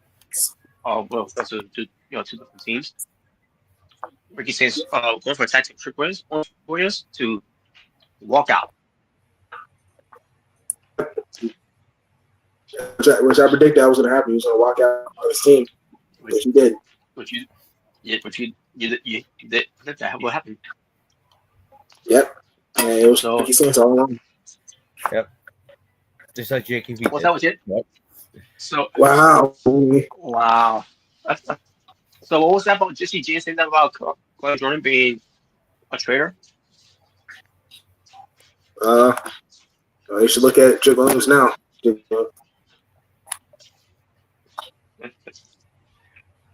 Well, yeah, because he cost us to win. He cost NXT to win. Yep. Ricky Saints is still fighting though. Yeah, you're still fighting though. He was able to get some eliminations. Yeah, he did. Which he did, right? To Frankie Kazarian in 17 minutes. To Trick Williams decided to leave. He was in there for 17 minutes and 10 seconds, which in the next 4 seconds, Frankie Kazarian got eliminated by Ricky Saints, 17 minutes and 50 seconds. Sarah was next in 19 minutes and 7 seconds. He was gone as well. And the two remaining teams, Santana and Moose of TNA. And Ricky Saints was again, he was doing everything he can to survive. At one point, we had a miscommunication from Team TNA with Moose spearing Mike Santana. Yeah, a way better spear than Jey Uso's shitty ass spear. Oh yeah, yeah, definitely. So it's just Joe still Bobby Lashley. Wow. I know Rumble said that. Well, the thing is, Moose has done a spear the way he does a spear. I believe he's done a lot way longer than Lashley did on this. Yeah, I think so. Yeah, because Bobby Lashley, his original spear was like a traditional spear. Yeah, but it looks good either way. It looks good either way. Yeah, it looked good either way. Like I said, way better than Jey Uso's shitty ass spear. You better shut up, Oos. My super kick you, Oos. Wow. You saw it, Oos. Yeah, Yee. Yeah, Yee ain't easy, man. 4 lords. What? Oh, 4 letters, 1 word. Yee. Yeah, there's new merchandise now. Yee ain't easy. Like, okay. On the lap. Okay. Yeah, Robert. You're gonna. Well, come on, Robert. You're definitely gonna buy that shirt. Oh God. Yeah. You're gonna buy that shirt called Yeaton since day one ish. I'll tell you, it's better than just wait. Let's go to the next one. Well, I mean, hey, better than Metal Geek Solid. So you still remember that Metal Geek Solid? Maybe they're gonna make Jey Uso the next John Cena, where every week he comes out with a new T-shirt. Yeah, for the yeah. Every new colors, every new represent the team. Mm-hmm. But I mean, exactly just like Cena recently with the Pacers, colors. Yeah, we had Pacers. Yeah, terrible team. But, yeah, fuck that team, but still. Yeah. Wow. but get to you, Robert. Yeah, but in the end, it was Matt Santana. Recurrent after that miscommunication. Mike Santana was spin the block to Ricky Saints. And that before Moose getting spear though too. And then go for spin the block. Master goes for the win. Ricky Saints, 22 minutes and 49 seconds the match lasted, with Team TNA winning. Yep. The Team TNA won. Indeed, it did. And now with Joe Hendry being involved in the match, you'll be the referee. There was really nothing that that stuff back there. Oh, Joe Hendry, And we called it right to the middle. Straight. because he called down the middle. So, I didn't think that was happen. It was, because this is No, you should have screwed him out just like Vince did to Bret Hart. Oh, God. Mhm. But yeah, this is you like the classic screw job. Yeah, I think it's it's just, basically it's just Joe Hendry to do something here. I'll be referee, and he did. So let's say, this was how they wanted to end it, the match, So, with no story, other than Trick Williams what he did, which is going to lead to Trick Williams versus Ricky Saints for how we have it. I'm pretty sure that's what it's going to be up to. Yeah, I'd definitely see that being, the future, future match. Maybe Halloween Havoc, probably. Probably. So- Nah, they're gonna have a Saturday night's main event. What? Well, I mean, and then once you, Everybody- yeah, right? I'll be like, cool. everybody wants to, yeah, but They're trying to give a reason for people to actually watch that garbage show. yeah. Yes.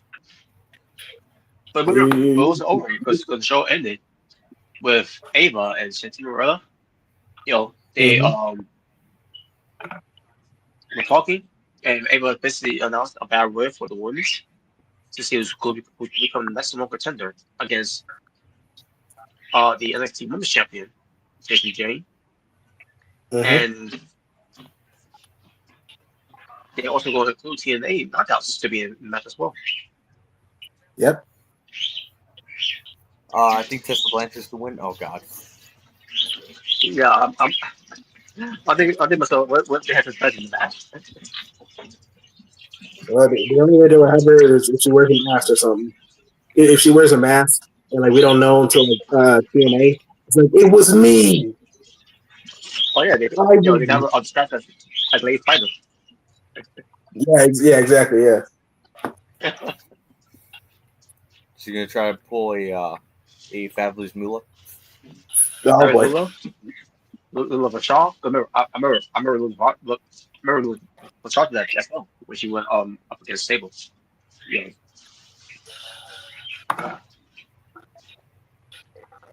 But yeah, most of that whole fabulous movie thing.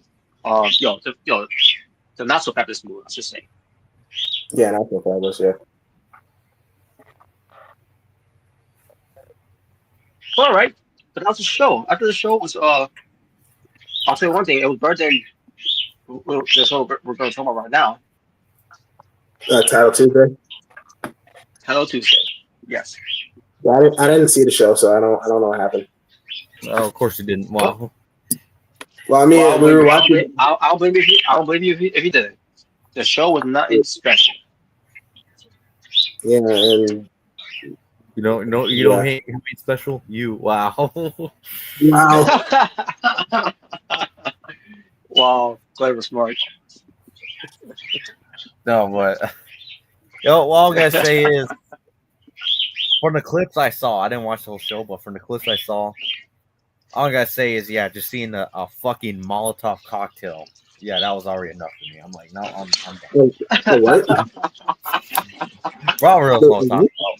They did a segment with Darby Allin threatening to throw a Molotov cocktail at John Moxley. Oh, I saw a picture of that. It was dumbest shit I've ever seen in my life. They ever had Darby Allin do. I'm like, really? I'm gonna do everything. Also, I'm sorry, but when it comes to Darby Allin's feuds, what's their obsession having Darby Allin set people on fire?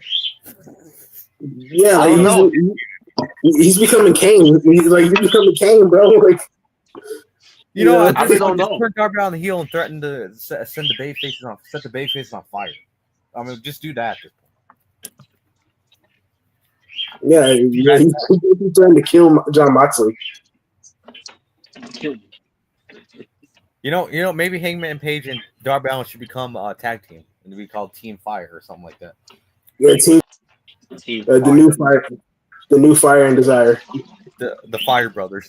There you go, the The Fire Fire Brothers. Brothers. The Fire Brothers. And then when they introduce new AEW tactiles, the strap's gonna be a fire, just a bunch of fire on it. Wow. They probably have a cool design, a cool like leather design. No, it's just gonna be a giant AEW logo. No, boy. I'm gonna go to entire detail how we got to point out a Malta, whatever it's called, Cocktail, a Molotov cocktail. a Malta cocktail, yeah. But if you ask me, which show was better between Showdown and Title Tuesday, I'm already saying it right now. It was Showdown. Showdown. It's just landslide. Yeah, I mean, it had something with even competition. Like, it had something worth watching. It was NXT versus TNA. That alone is worth watching. Which, to be fair, yes, I do believe WWE probably did it at the counter program Title Tuesday because I'm pretty sure Title Tuesday was announced first. I'm pretty sure, but still, maybe, but still, I mean, Title Tuesday last year wasn't anything special. Do you really think this year was going to be anything special? No, I didn't think it's so at all. No, exactly. So, like, they didn't even try. Yeah, even if WWE special for the 6th anniversary. Yeah, exactly. They barely did anything for 6th anniversary. And hell, you know what? The worst part, I heard the 6th anniversary was the lowest ratings they ever gotten in their history of Dynamite. Yep. Yeah, I heard about that. I think Robert talked about that. Yeah. Yeah. And someone's NXT beat them. Yeah, I mean, besides the Molotov cocktail, and I think it was the you know, also it's ridiculous too. Besides just the Molotov cocktail, stupid storyline they were doing, the whole thing where they have Pac, who just recently returned, by the way, job out to Pockets again in a match. What? So he lost? He lost to Pockets in his return match. And I'm gonna go to some details about that match. Or what happened in there? Which, yeah, I know I'm jumping ahead, but at this point, I don't really care. Fuck this show. The show sucks. Yeah. Now, if you notice, this episode that we're doing with BTA, notice that I put, the logo of AEW Dynamite Title Tuesday, between NXT and TNA, but you can't really tell because it's really small. Yeah, exactly. It just tells you how much I care about the show overall. And think about the show. Title Tuesday came up since 2022 because of the whole go up against NXT thing. And the reason why that has been a thing because some MLB playoffs, whatever, all they're doing on Wednesdays is why this is a yearly thing that they're going to be doing moving forward, which is why we're going to be getting this Tuesday Night War keep happening with NXT and AEW.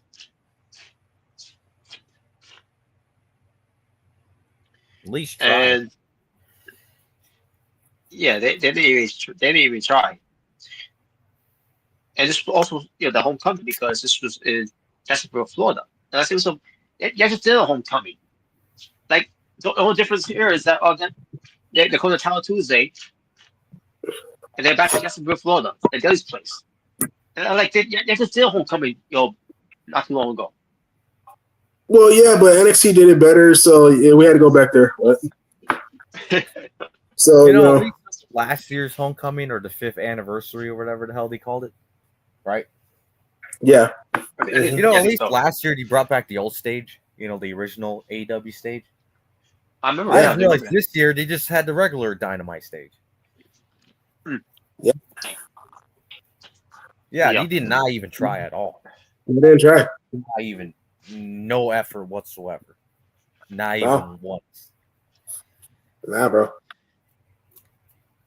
So we got Jon Moxley to kick things off against Tomohiro Ishii.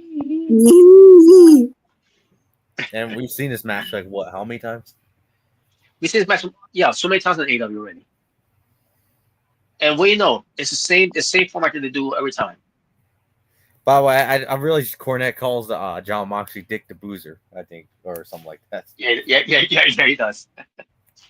Yeah, Dick the Boozer versus Ishii. And Maria Shafir was there as well. Yep. Tomohiro Ishii at one point has his nose busted open, and it kept on bleeding. As far as Moxley that's- wasn't bleeding. Yeah, but which is surprising. Moxley was not bleeding. But that's match was 12 minutes and 52 seconds, and then in the end, it was Moxley winning because of course he wasn't going to lose anyway because he's the one going to pay-per-view, not Ishii. Yeah. And no offense to Ishii, but when was the last time anyone really cared about him, anyways? I like Ishii, but yeah, no one cares.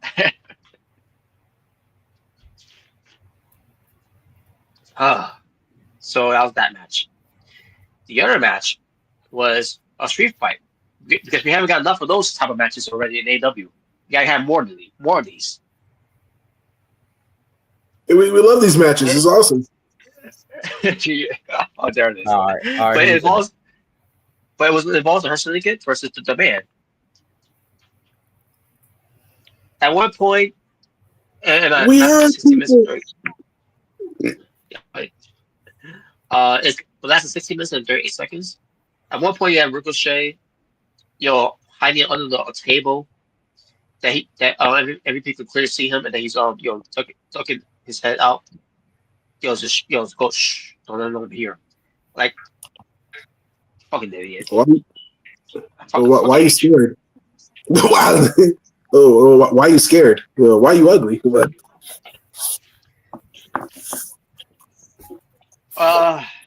We go. Also, is Bobby Lashley was coming after you. Wow. Well, it was more so MVP was correcting. But since last year, I'll definitely be scared. Yeah, you get a head or you get a head back. Oh man, but you got some big stakes for some measurement too. So,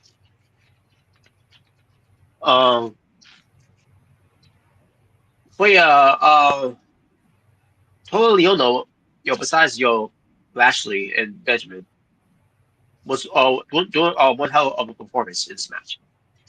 I can't say the same for Rico, bitch. All he does is just flip this and keep running away. Yeah, like we said last night, we could definitely tell Bishop Kong is the Jimmy Uso of the group, or the Jey Uso of the group. I meant to say.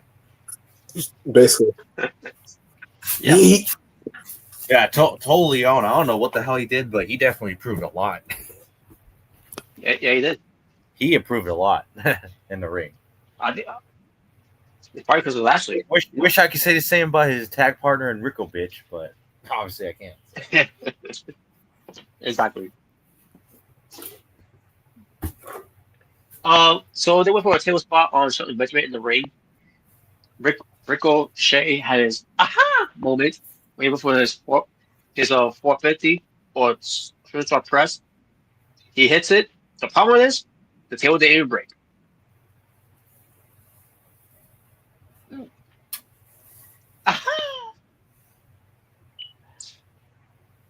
Aha. Do I blame Ricochet for that? Not really. It's the company's fault. They popped this enough for it to break completely.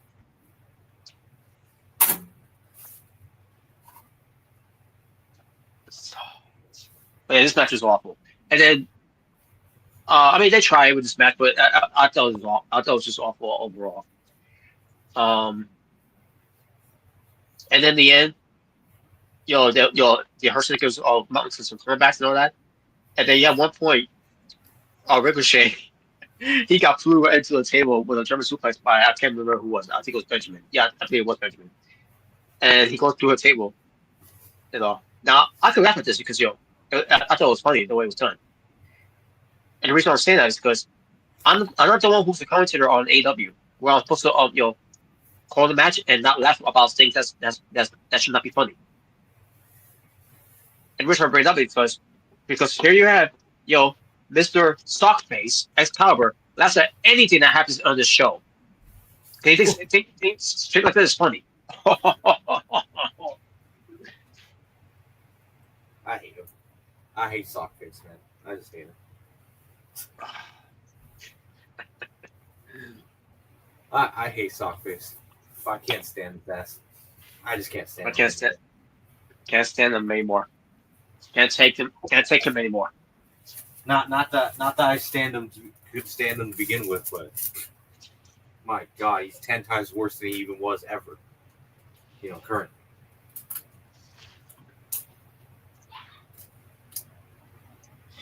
So yeah, that's second wins. This is why we should never hire marks to be wrestling commentators. Never. No. That's the exact reason why.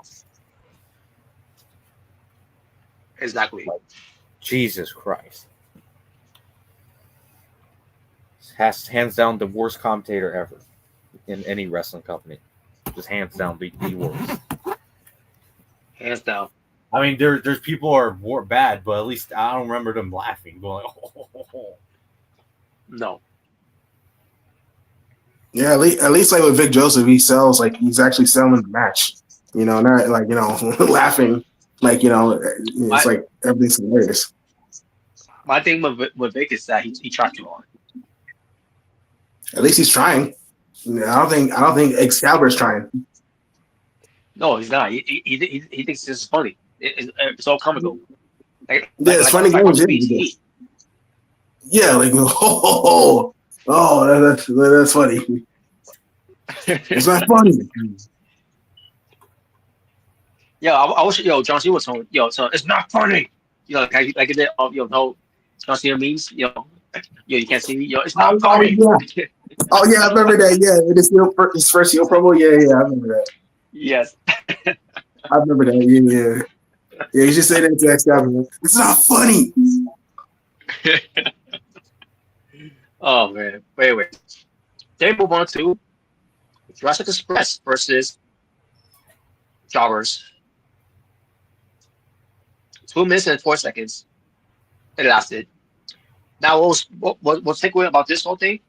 Jurassic Express, because they're back together now. They got the music back. Of Baltimore's Tarzan boy, and they got beach balls. The crowds of throwing beach balls. It's not just any beach balls. It's a beach ball that says Jurassic Express. I was about to say, Beach Ball Man is back. Yeah. So yeah, that's gonna be the thing now. They're gonna be throwing beach balls now when they have Jurassic Express have matches and play the music and all that. There they go. By the way, still no explanation of why they're back together. Why Jack Perry brought Luchasaurus back to life. And I'll go more to as well because there's no story also as well of why was Luchasaurus, who was at the time Kill Switch, was buried in the first place and he was looked up by Jack Perry only to revive him. And no explanation of why during the time when he was still Kill Switch and or the matriarchy. No explanation of why Kip Sabian was treating Kill Switch the way he was treating him. Only to Kill Switch finally had enough of him. Well, about maybe 3 weeks later, just to to come back with Jack Perry and to go up back to the Young Bucks. No explanations of why they're targeting Young Bucks in the first place. Speaking of the Young Bucks, by the way. Well, I mean, they didn't call me when I was gone, so I hate them now. I guess. But speaking of them, they're trying to talk to Tony Khan's office, and I'm saying this, quotations, office, because they want another money match. The Young Bucks, because they're back to being the broke Bucks. Who really gives a shit?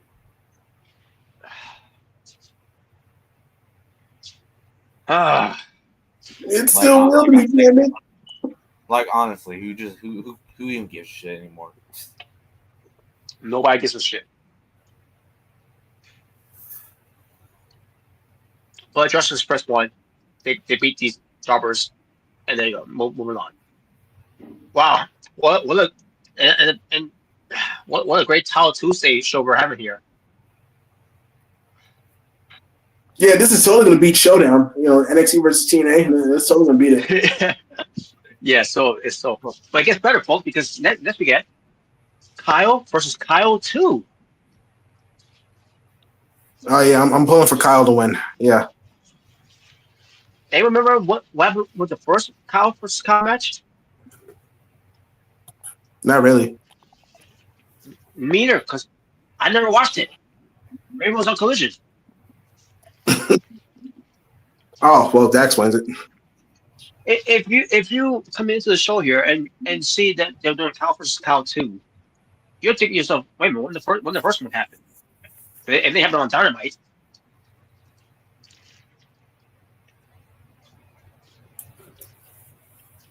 But it was for the AEW. Sure, you just love to cry. Wow. Oh, sure. But it was for the AEW TNT Championship that Kyle Fletcher defended against Kyle O'Reilly. 12 minutes and 52 or 12 minutes and 56 seconds. They did a promo backstage, by the way, with Conglomerate.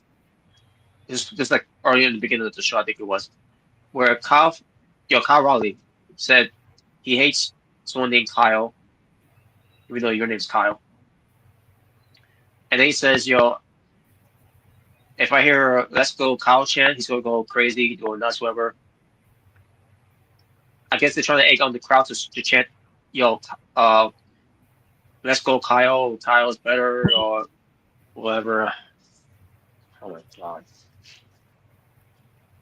It was funny at first when they did the whole thing about Adam Cole and Adam Page. Yeah. Even that one, was kind of Joe Coffey and Joe Hendry, Joe Coffey and Joe Gacy. That's it. Oh, yeah. Let's go, Joe. Let's go, Joe. Joe is better. Joe is better. Well, Joe Coffey is never better, by the way. Wow. But honestly, bro, I kind of wish Kyle O'Reilly would have stayed in NXT because his AEW run hasn't really been much of anything. I don't think it would matter. I think they were releasing later on anyway. I mean, I think he was close to being NXT champion. Kyle O'Reilly was. Once dropping his Raw Ragnar up front, I'm assuming. Yeah. I guess since since he let his contract expire, that was just a way for him to be written off, NXT. So yeah, Kyle, you remind me of Daniel Bryan. Yeah. Yeah. So yeah, I mean, I'm just being honest. His AEW run hasn't really been much of anything. No, it hasn't. The only one that's actually, it does. The only one that's actually somewhat succeeded has really been Adam Cole. He's really the only one that's actually succeeded at anything. Well, I guess besides Ratron, because he was an international champion. Right? You know what hasn't been much of anything? Your life. Wow. Wow. Wow. Wow. I remember. So the match happened, and Kyle Fletcher won because, of course, he wasn't going to lose, obviously. This time I came out a little bit by the way. For the Tile Tuesday. Yeah, maybe it was announced on Collision. I don't know. Who cares? Don't watch that show anyway, so you know. But that was the match. So Kyle Fletcher wins another match because I'm pretty sure he won the first match against Kyle O'Reilly. After the match, I can't remember what the match was. There was some shenanigans they did. But Mark Briscoe confronts Kyle Fletcher. That's been the match for I'm assuming Wrestle Dream. Because Mark Briscoe going to the TNT title is way better than him going to the World title, right?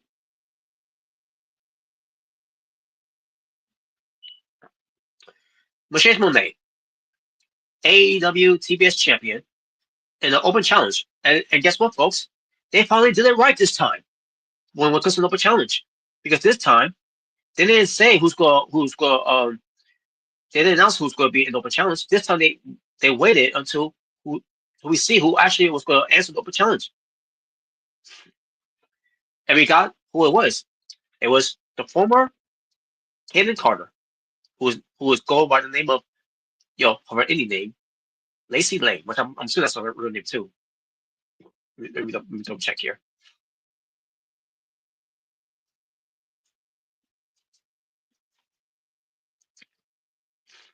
Let me check right now. For a reason not okay. No, it's not her real name. But that's her indie name, Lacey Lane, the former Kay Carter. Yep. Hey, maybe she can reunite with her sister, Athena. Here we go. Wow. But yeah, but she has to be, and she has to call it up. And I love how they do this too, by the way. This is something that AEW needs to do a lot more often. They did a video package of Lacey Lane first, and then she came out. All right, that's good. That's good. Yeah, so I'll give them props for that one. They actually did something good here in the segment. They did a video package first to announce who's going to be answering the challenge of Mrs. Monet. It's talk about her backstory, and they talk about how this is her dream to face Mrs. Monet, because she's one of the women that she looked up to. And yeah, especially when she was Sasha Banks, a lot of women did look up to her when she was Sasha Banks. Especially with all the whole Sasha Banks versus Bayley feud. Yeah, I would say that that's very accurate. And she came out doing her thing, and they had the match. 9 minutes and 42 seconds. That was a good match. But we all know who's going to win here. And sure enough, Mrs. Monday got the win. So even though it was a good debut for Lacey Lane in the AEW, but at the same time, she was just another body to feed to Mrs. Monet. And now we gotta wait for the next 7 days, maybe, because I think that's the time we're gonna see next Wednesday on Dynamite, because they'll be back on Wednesday, where Mrs. Monet is gonna reach a milestone of her breaking the record of Jade Cargill's TBS Championship reign. That's the only record she's gonna break too, by the way, because they're looking for her to break the Ultimate Dragon's title reigns of being the belt collector.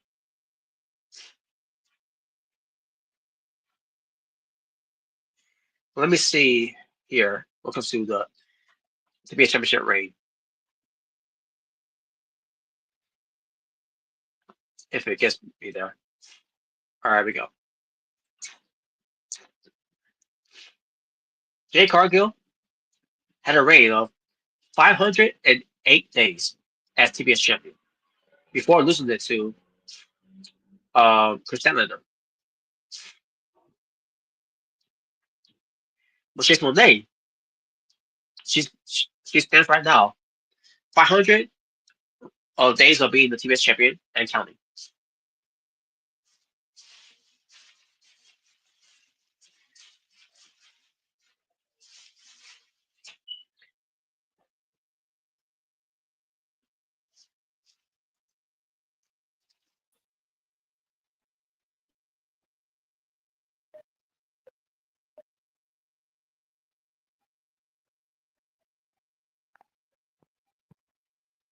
Sorry about that, folks.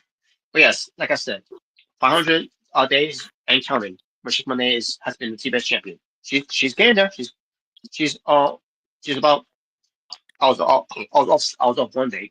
She's 8 days away to break the reign of Jade Cargill. Oh boy. And that's gonna be a celebration that it is going to do for Mrs. Monet, because we haven't seen enough of Mrs. Monet's celebration as of late in AEW. Oh yeah. Yeah, they definitely do. They focus more of her celebration than they do of their own celebration of their anniversaries.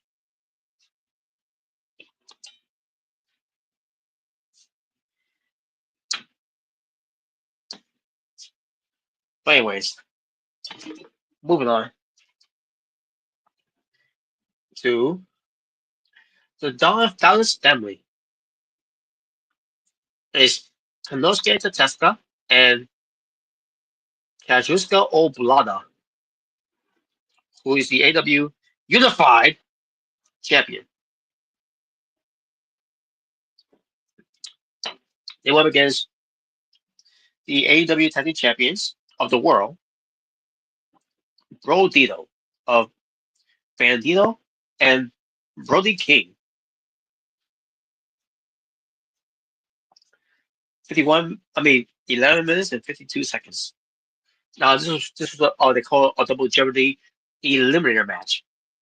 Now I had Brodito or whoever got the pin who have earned a shot against the AEW Unified Champion. Unified. Yes. But if Tatesuka and Okada, who's Oblada, Cody. if they would got the win, they would got a future AEW World Championship match, which they did. They won the match. Now, obviously, we had some miscommunications of the teams. And and Bandito was working with a bad shoulder. I'm pretty sure it's kayfabe. Unless he really is hurt, and it's just trying to do it until Wrestle Dream.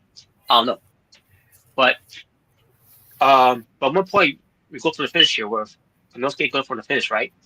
And he's set up. He's already set up and everything, right? The problem with that is Okada was so lazy, laying out on the outside of the ring. He was late because Konosuke was already to do his move. Oh, this is the part where Okada's got to attack himself in, but Okada was late. But sitting outside the ring or something. So Okada finally walked up and finally realized, oh, this is my cue. He finally attacked himself in, and he took the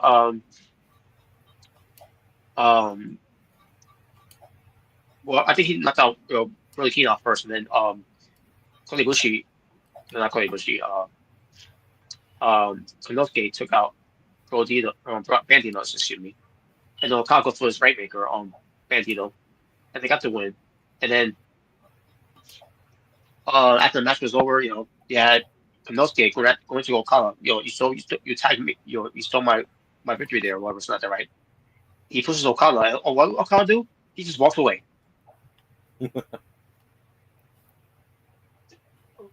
What is going on with Okada, man? I've never seen anyone. I guess you could say he's washed. I mean, obviously, but at least he can still, go in the ring. Unlike that we see now they became Omega now. Oh yeah. But holy shit, like, I don't know what's going on here. Don't know how to explain this.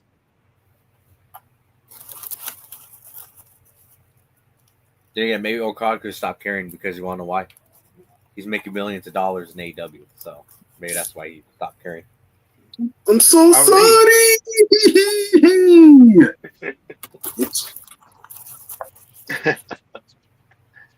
Oh man! Speaking of Don Fowler's family, by the way, Oh, the Don Lord. Fowler's family, they did a segment backstage with all the family members there, and notice that we didn't see Andrade there. And I'm wondering what happened. What about Andrade? They get hurt too, like Warlow.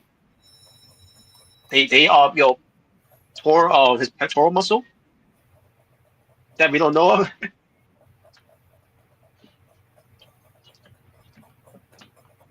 Oh God. I don't know. All I know is that he wasn't there. He was not there at all.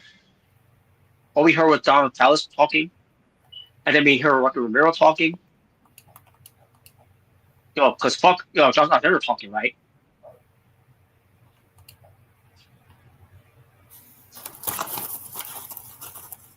Yeah, apparently. So yeah, just want to bring that up because Andrade wasn't there. What a great follow up for Andrade.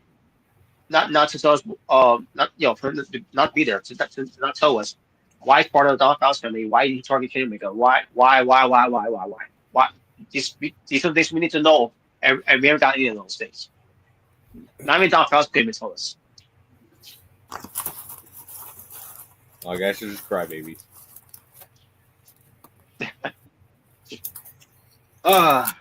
Made the time. Here we go. Orange Cassidy, freshly squeezed. Was like freshly trashed. Yeah. The mascot, my little dog Pockets, against the bastard Pack with a which I thought it was tight, but it ends up being singlet. The goal with his tights. Anyway, so it was great by the way. And this is his returning match to ever since come back from a bad ankle injury he had against Swerve.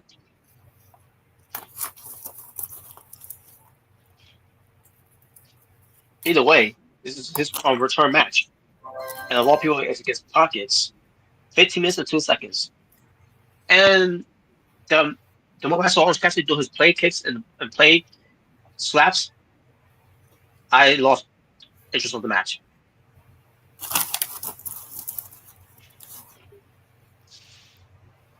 I was on my phone playing with.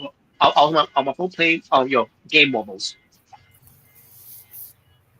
Just wait for the match to just come from them, because I was sick and tired of the same old shitty stick of Orange Cassidy, play kicks, play slaps, but I can't stand them anymore. Like, I hate you.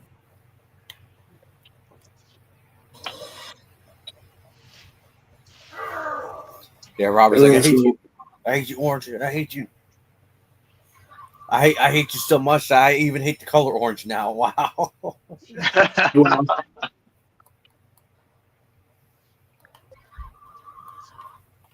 So let's just get to the end here. They were fighting on the outside. Pac was faking running away from Orange Cassidy, which even that was ridiculous. Fake running away from Orange Cassidy. But they were in the crowd. Yes. And Pac, basically, flexing, and it was all just the tombstones on the outside, on concrete floor, in front, in the crowd, by the way. And he kicks down, Orange Cassidy, and then Bryce Rensburg, the referee, after he saw, Pac kicking down Orange Cassidy down the flight of stairs, which it was not that long, anyways. If you see how the venue looked when it comes to they were at Philly's place, you know it wasn't that long. There's a short stairs, that he went down. But yeah, Bryce Rensburg, who was refereeing, and then Bryce Rensburg sees this and then Pac was telling him, get back in the ring and count, right? And then Bryce Rensburg said, What? I'm not exaggerating. That's how he said it. He said it in that type of tone of voice. What?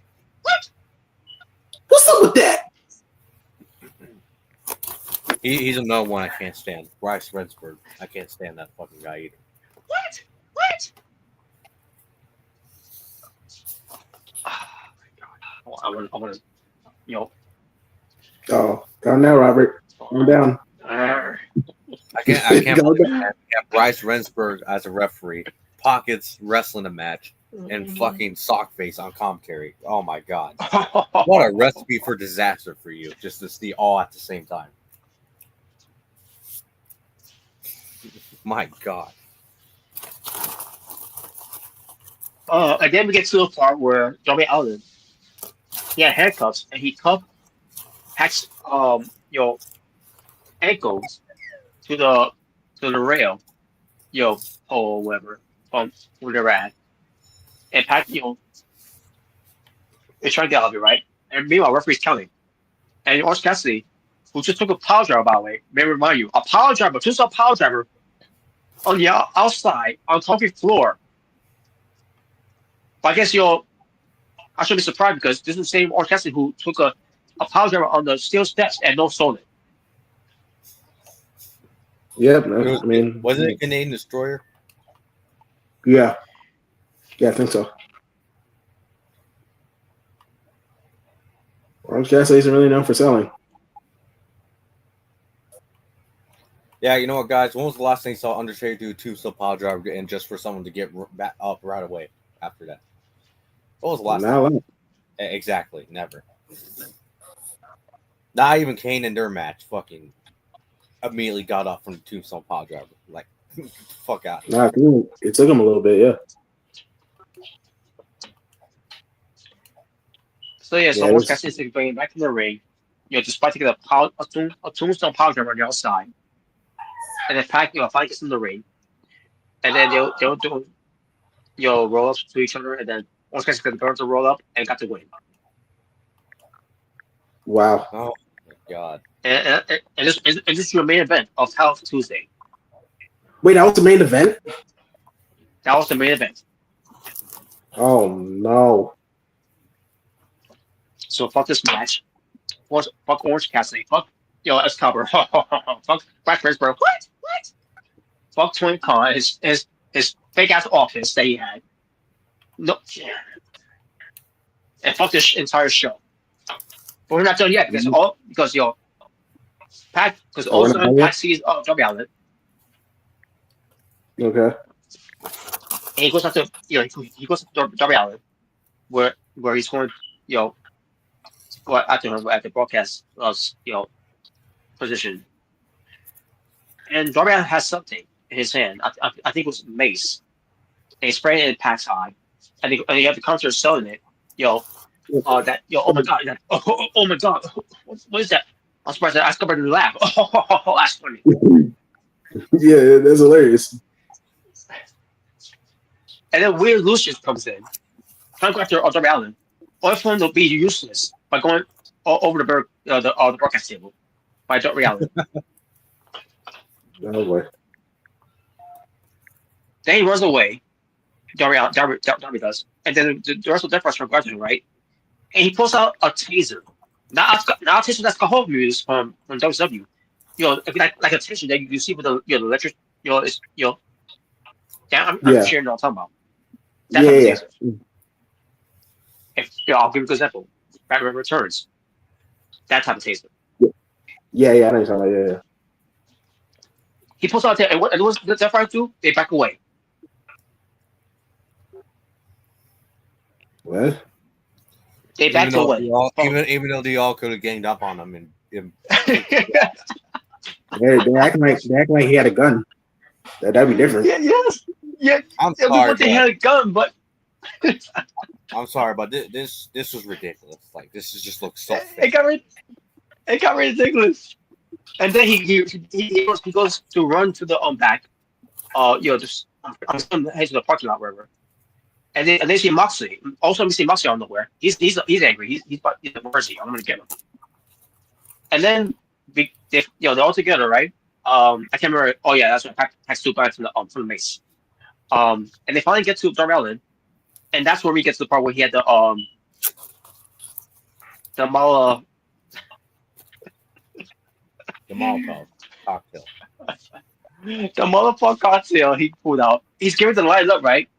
But he didn't get a chance to do it because also we see one of the securities with a headset on, and the way he tackled Darby Allin, it looks so staged in a way. It didn't look like it was like it didn't look like I got get him immediately. No, he runs and then he stops and then tackles him. Oh my god! It was so. Oh my! This whole thing got ridiculous. And then we get a pull apart. We get the rest of the security geeks out of nowhere. Security geeks. And that was the end of the show. Yeah, you know what, guys? Title Tuesday was definitely better than Showdown. Yeah, it definitely was. Yeah, it was definitely better. Yeah, the Sickos won. Yeah, we won. The Sickos won, yes. Yeah, no, wow, that's. Oh my goodness, bro! I didn't even see most of this. I only saw the picture of Darby Allin with the bottle, and what else I saw? Actually, I think that was it. I think that's the only thing I saw. This picture, and that was it.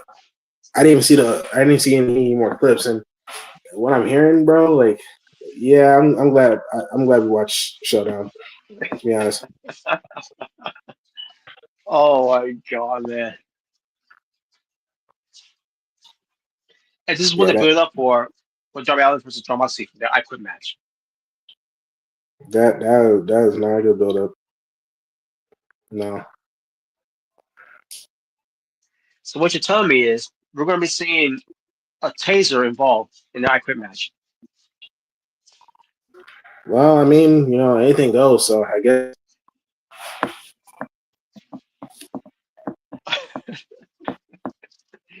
And then on top of that, the my ball cocktail.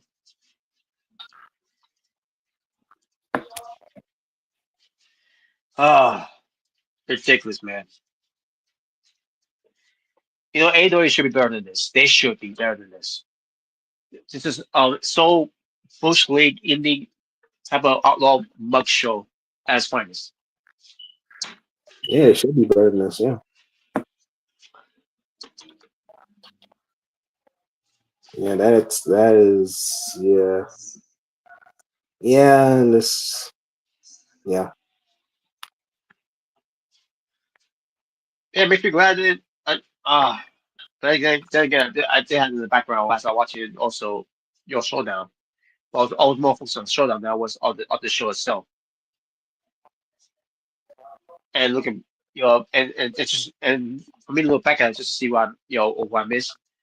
Like I kind of wish I didn't watch back at it. That way I wanted to hear Excalibur, Sockface starts chuckling in every match that he was commentating. Yeah.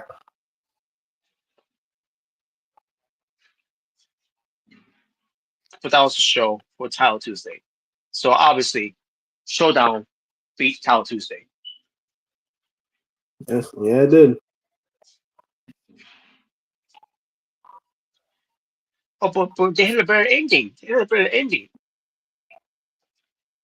Nah, I don't know about that. Yeah. We haven't seen that ending before with AEW before. No, we haven't. This is something different, Smart. You're just a hater. And NXT was no better. The whole thing with Ava and Tassimura gives cliffhangers was going to happen next week's show. I thought it was have a better ending than that, but the but you can't compare the two. When it comes to something that we see with AEW Dynamite every week when it comes to the type of endings that they give us with the Death Riders, even if they're not getting upper hand.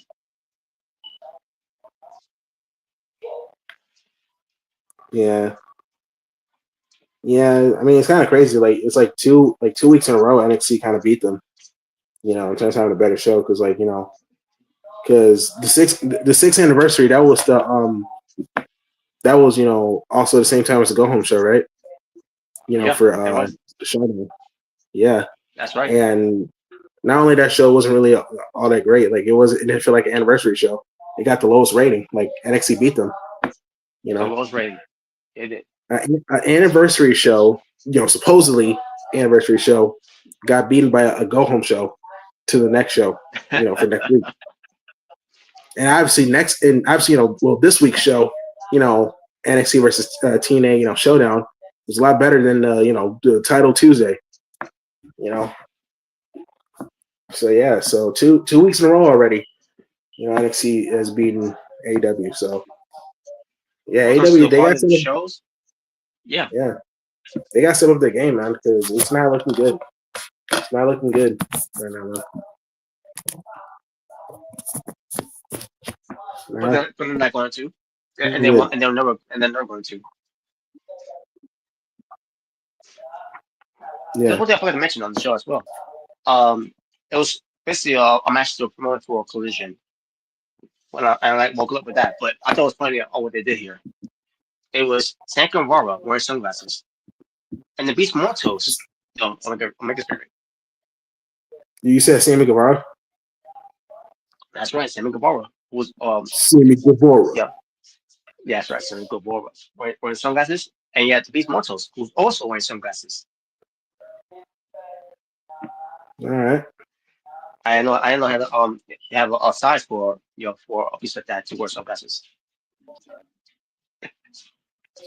but it was to promote a match for Collision when it comes to the Beast Mortals versus Eddie Kingston.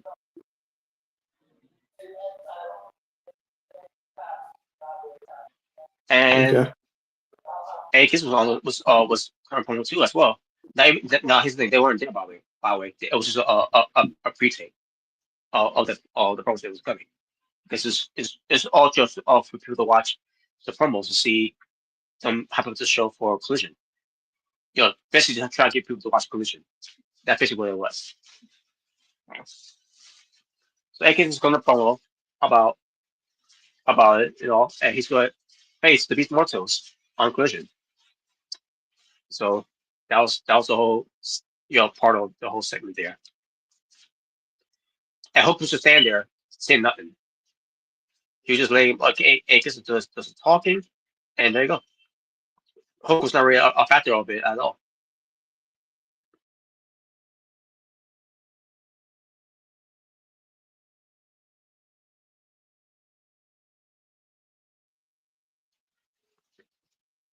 Now, the only thing that I thought was good on the show that I was into, it was the women's. So once again, on AEW's part of the show of this whole thing, the women's carried the show.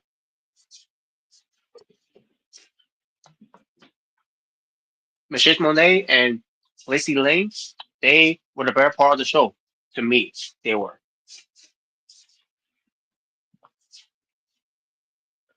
I can't say the same, with the rest of the whatever everything was on the show.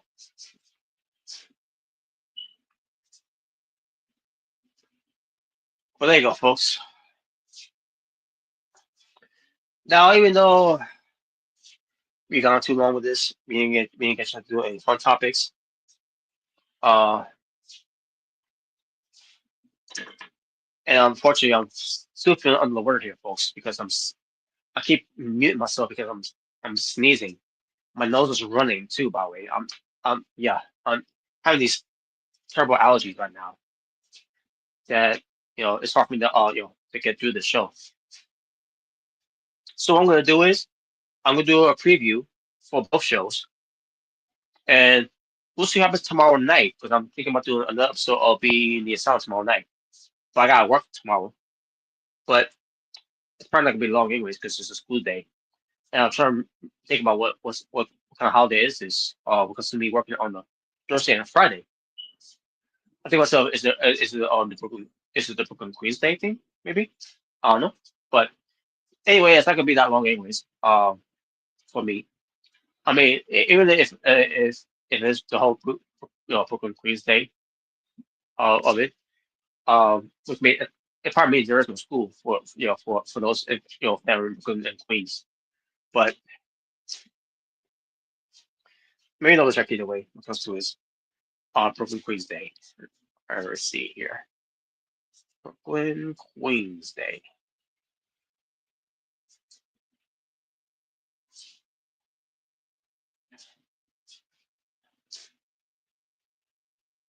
Okay, never mind. Oh yeah, it's been a long time since that. I don't know when Brooklyn Queens Day is. But it was actually in in June. So I thought it was, I thought it would be like somewhere in October. But so much not I know now. For someone who doesn't go to school anymore, it doesn't really pay attention to these hot holidays anymore when it comes to it. But I digress. But either way, I'm still gonna be excited for me to go to work. For me to to earn more money until I pop on employment. So either way, I'm excited to work tomorrow and on a Friday.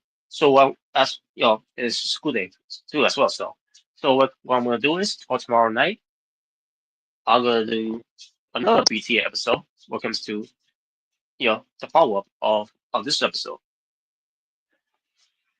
I'll still give you my preview predictions for both shows of Crown Jewel in Perth and TNA Bound For Glory. And I'll talk about a little bit about TNA as well when it comes to their new inductees for this year's TNA Hall of Fame class of 2026. I mean, 2025, excuse me. Well, 2026 though, I think we're gonna get the Hardys in there, by next year, and we'll see who's gonna be inducted, next year as well. Maybe Tom Dreamer. Maybe this year, maybe next year will be Tom Dreamer's time, but we shall see. But either way, folks, let's get to this. So we get WWE Crown Jewel and Perth out of the way first, and then I'll get to Bound For Glory. So the match stands so far. If I could pull it up right now, if it let me. Let me see if the safeties cooperate as well for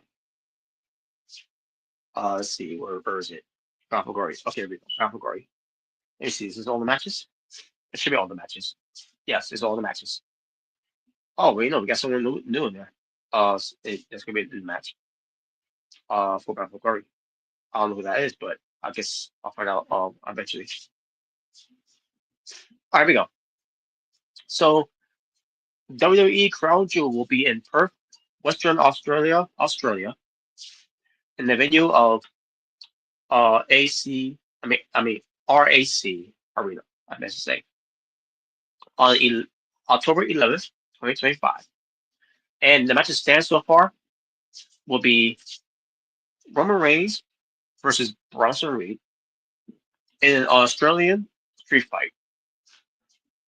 I will go for Bronson Reed for the win, but for whatever reason, they're going to have Roman Reigns win just because they're going to be building up, this match between Roman Reigns versus Braun Breaker, I should say. Maybe for WrestleMania. So they want to keep Roman Reigns strong. So much that, what Roman Reigns does, if he does beat Bronson Reed here, Braun Breaker's going to basically do the same old thing like they did back in Clash in Paris. Roman Reigns gets the win over Bronson Reed, and for Roman Reigns to get destroyed after the match by Braun Breaker. Or, with Bronson Reed, because this is a street fight, anything goes. Bronson Reed gets the win because Braun Breaker gets involved, destroying Roman Reigns. Basically both of them destroying Roman Reigns, and Bronson Reed gets the win over Roman Reigns because of the interferences there. At least that's how I do it. Would they do it that way? Maybe, maybe not. Well, we shall see. But either way, I'll still go for Bronson Reed for the win because I think he needs it a lot more than Roman Reigns does.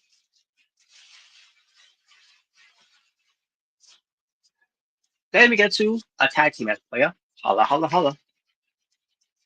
Rhea Ripley and Io Sky versus the Kabuki Warriors, Asuka and Kairi Sane. I'm gonna go with Rhea Ripley and Io Sky, especially they're gonna be teasing Io, teasing her turning on Rhea Ripley to join with the Kabuki Warriors, or for Io Sky, to turn on the Kabuki Warriors.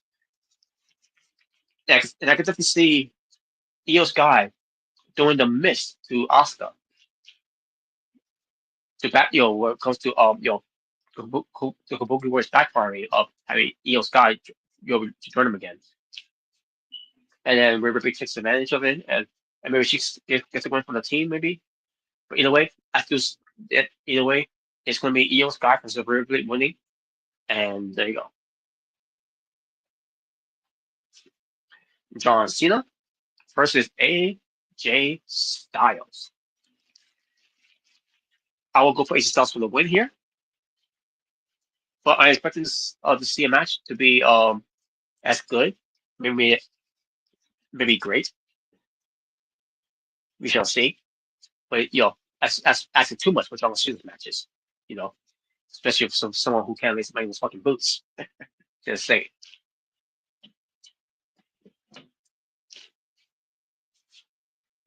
And especially can't lace up the boots of AJ Styles. So, but either way, I will go for AJ Styles for the win here. If John Cena wins, well, it ain't nothing to do with Cena. He always gotta have him, win over someone like an AJ Styles.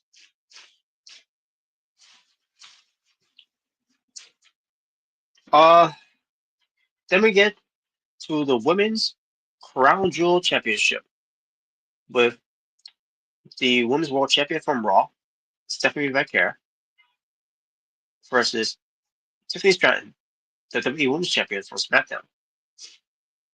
With Stephanie McMahon getting the win here, but I expect this match to be a good match either way. And the same with the men's when it comes to the WWE Crown Jewel Championship as well. Cody Rhodes from SmackDown, the WWE Champion, versus Seth freaking Franklin, fuck you, boring Rollins, who was the World Heavyweight Champion from SmackDown. I mean, from Raw, excuse me, skip Raw. I guess Cody Rhodes is from SmackDown, Seth Rollins is from Raw. And I definitely see Seth Rollins win here, even though I don't want him to win, but at the same time, he needs to win either way because Seth Rollins is the one has to be built strong as a champion, a heel champion, I should say. Cody Rhodes doesn't need this, by the way. There's no need for Cody Rhodes to win this match. Even though I don't mind her, winning over Seth Rollins still either way. But I don't see Cody Rhodes win this match either way. If anything, I think there's going to be some shenanigans that's going to cost Cody Rhodes the win here. And Seth Rollins is going to win here. But we shall see. We shall see how that plays out. But anyway, they have Seth Rollins win here. So, am I joking about that? No. Am I joking about the match itself? Maybe. It depends how the match is being booked, and see how it's being presented. So there you go. I'm going to say about that. So there you go. All right, and that's the preview, my preview of it, of how things will go down. I think it will go down the way that I think it will go down, but only time will tell. All right, now we get that out of the way. Then we get to TNA Bound for Glory. Bound for Glory will be in Lowell, Massachusetts, in the Tucson Gas Center. I believe that's the venue. I believe that's how it's pronounced. And this will be on a Sunday, on October 12th, 2025.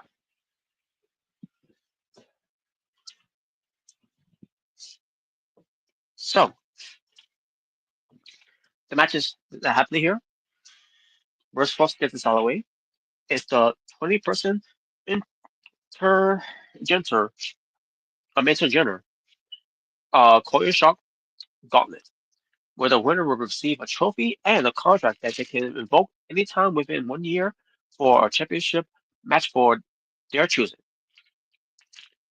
It could be for the TNA International Championship, the Exhibition Championship, the Knockouts Championship, the Knockouts World Tag Team Championship, the TNA World Tag Team Championships, or the TNA World Championship. Either way, it's one of those belts that they could choose to go after. It's like a money bank concept in a way. And number one entry is going to be Lian Lee, who won. She won some match, I think it was, to earn number one spot in the match. So basically, they want her to go distance, to be the Iron Maiden of the whole thing. Meanwhile, you got Mace Warner, who won a battle royal to earn the opportunity to be last as number 20. That's the last number there. So yeah, that's going to be a late number for him, and that's why it's the luck of the draw. And there's someone named 67 who's going to be in the match. I have no idea who that is. So his name is highlighted here. So let me see. Well, it might not be a guy. It might be a girl. So we'll see. Let me see. It's not telling me.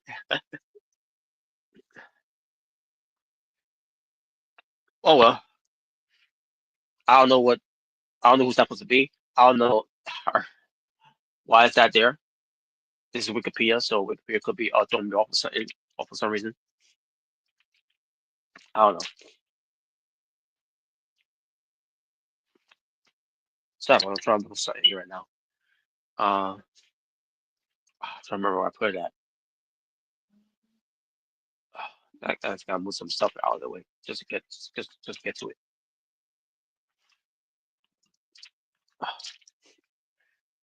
But anyways, folks. Either way, I can't really tell who could win here because not everyone's in the match.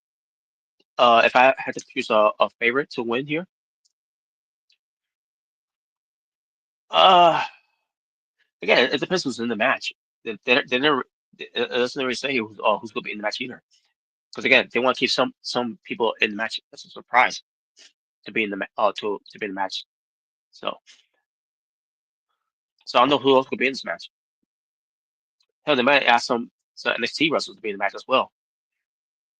Because the partnership. I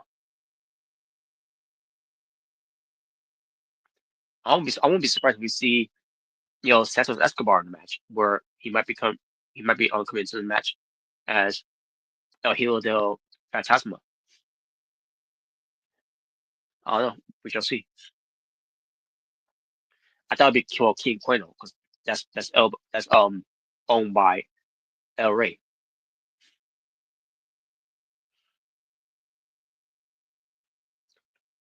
Well, we'll see what they do with this. Uh, but what being said, we move on to the next thing. Before I do, I gotta do just run that poll because right now it's right now it's bothering me right now and it's it's out of control here right now. So maybe mute myself a bit and I'll be right back.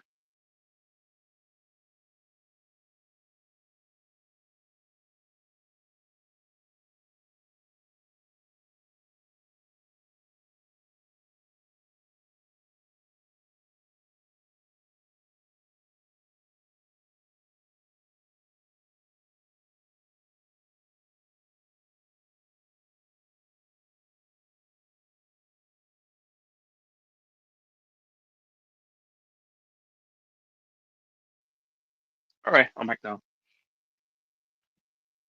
So I'm gonna skip it, folks. Um, but I'm gonna start see the match.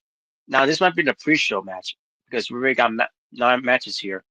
So they're probably gonna add one match on the pre-show. And I'm pretty sure it probably will be this match. Just like they did last year. The gauntlet, the Collision Gauntlet match as being on the pre-show. So they might add this one in the pre-show as well, which I don't agree with. Just like I agree with doing it last year.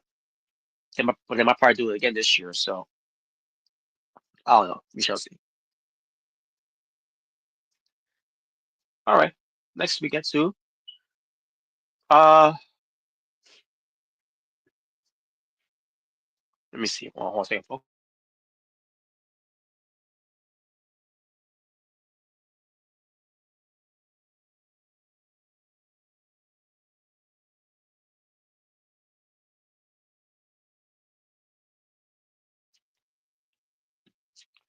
We get Tessa Blanchard versus Gia Miller.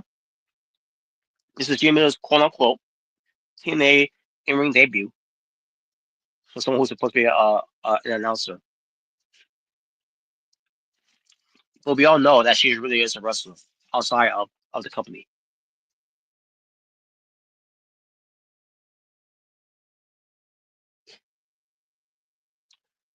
So in this match, I'm going for Gia Miller for the win. But I'm pretty sure that's not going to be the case because because again, Gia Miller is not a wrestler; she's an interviewer.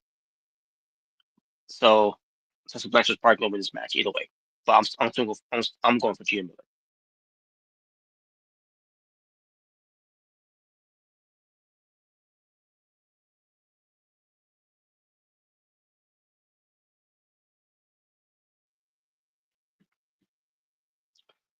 Then we get to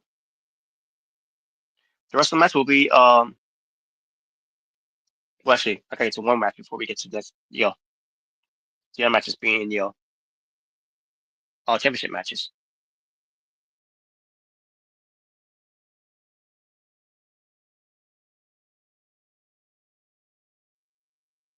and that is the 10-person intergender hardcore war match. The System: Moose, Alicia Edwards, Brian Myers, Eddie Edwards, and JDC versus the Order 4 of Mustafa Ali, Tasha Steeles, Agent Zero, and the Grey Hands, which is Jason Hodge and and John Scott. The Order 4, I think they're gonna win this match. Yeah, Order 4, I'm gonna go for the win. I'm gonna go Order 4 for the win here.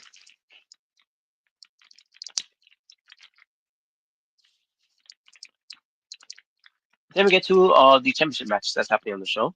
For example, the Hardys, Matt and Jeff versus Team 3D, Bully Ray and Devon, and then one final table match for the TNA World Tag Team Championship.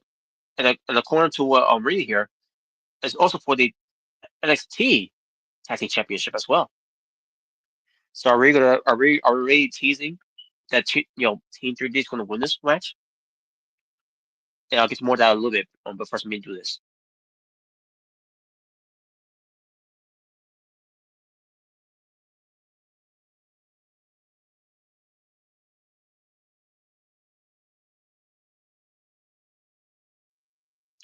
So the story here will comes to the Hardys versus Team 3D at TNA's Bound For Glory in the tables match.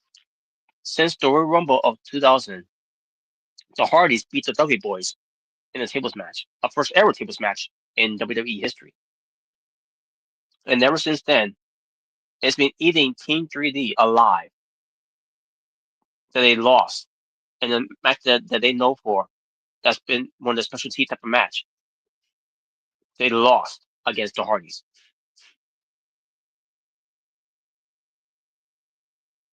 So this is their way to get their redemption against the Hardys. And if that's the case, now as far as matchups is going to be, I don't know how it's going to be that much, especially with Devon's health, which is why this is going to be Devon's final match ever in pro wrestling history. With all these he's been through, having a stroke, I think he has some heart issues, whatever. But I guess whatever he's going through right now is going it's enough for him to have was one final match before he finally calls it quits.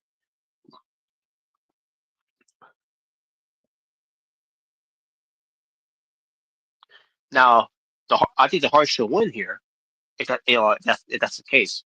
Since it's like a mean anything if Team Grade D wins this match, but they can still win this match just to have the TNA World Tag Team Championships and the NXT Tag Team Championships to be vacant. So NXT could have a tournament to crown new Tag Team champions, and for TNA to have a tournament of their own as well to crown a new Tag Team champions as well. So basically, what I'm saying here, folks, is as much I want to go with the Hardys, which I will definitely will not play against the Hardys. So it tells me they're gonna have Team 3D win here.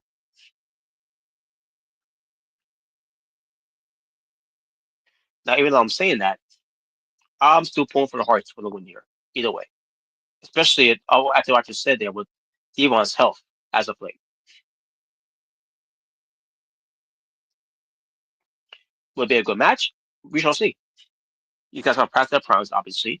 So, and they've been through a lot putting their bodies on the line for entertainment. So we'll see how it turns out with this match.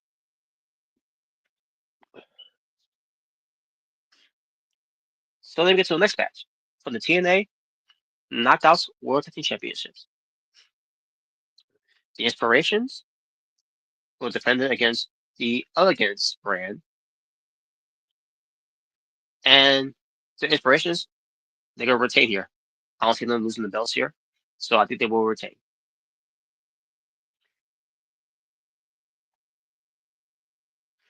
The TNA International Championship rematch from Victory Road. Frankie Kazarian, who this time is a champion, to defend it against the former champion, Steve Macklin. And I think Steve Macklin, well, all these who will win it.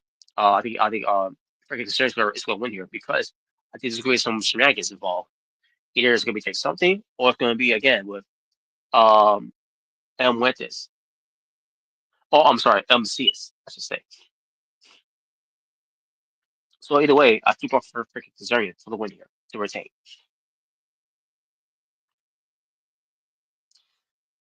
Then we get to let me get this out of the way here. TNA Knockouts World Championship. Klein Jordan from NXT defending against Indy Hartwell. With Indy Hartwell getting the win. There you go. That's what we do. You know, because Klein Jordan is just going to be a transitional champion because she was not really supposed to be the champion. It was supposed to be Asper Elegance. But because Asper Elegance is doing something of her own here, you know, which is why she's taking time off from wrestling. You know, this is the position that we're in right now. So Indy Hartwell's going to win because you do TNA Knockouts World Champion, and then you can move on with the program with Indy Hartwell versus Danny Luna. Move forward. You know, to finish that program.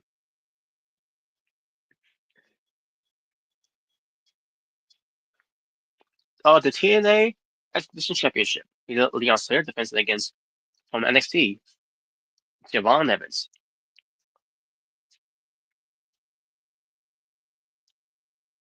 And obviously, this match is going to be a killer.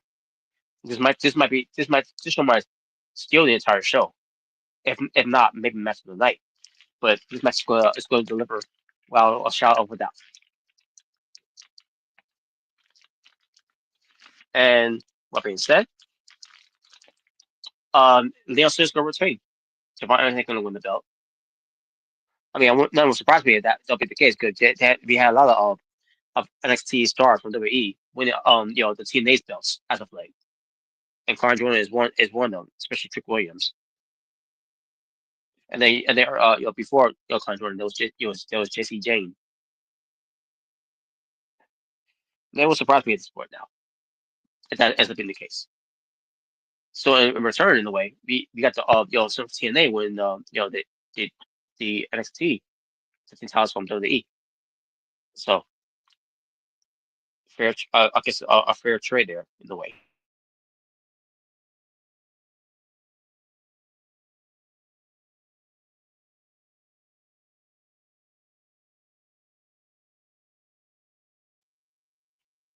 So yeah, Leon Slayer, I'm going for him for the win anyway.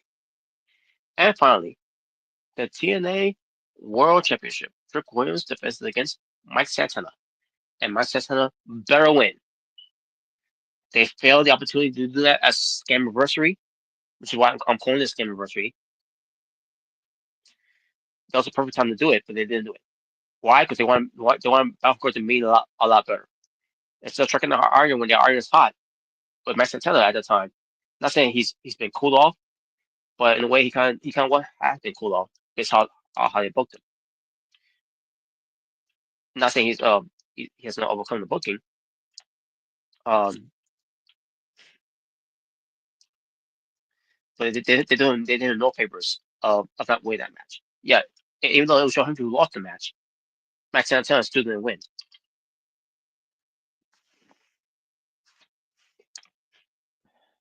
So I'm gonna go for Max Santana obviously to win to finally get the belt off of Trick Williams because he's not really doing nothing for the TNA World title. Other than wearing it upside down. Yeah, because people was mocking him, making fun of him because of that.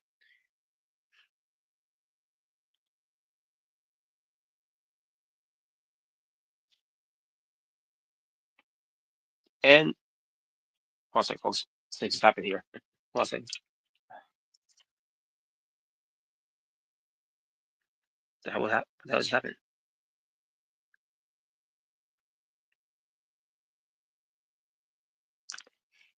That was weird. What the hell happened there?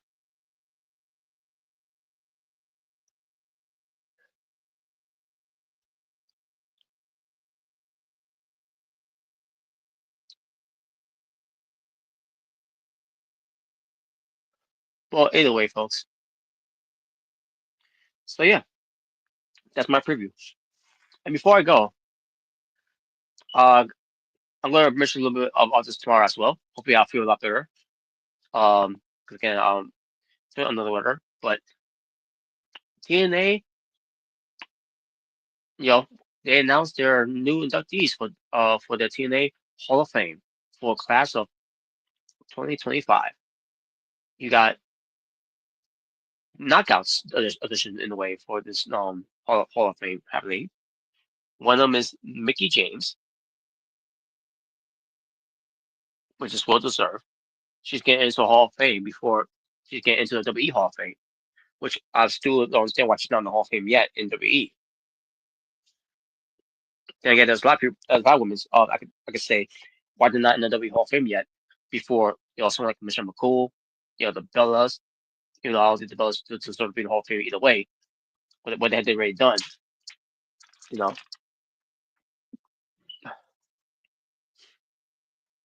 I was leaning more towards than Layla Gray. I mean Layla Gray. No, Layla Gray's from from AEW. Yeah, I think wrestling WWE.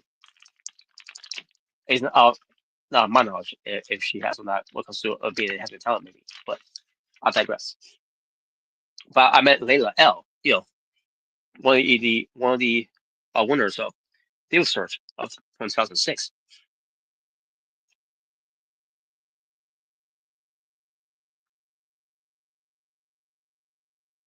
But either way, you know, hell,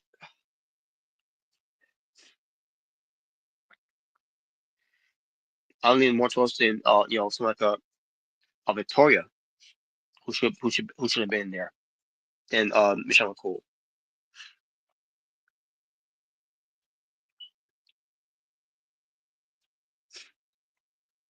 But this is where we're at right now.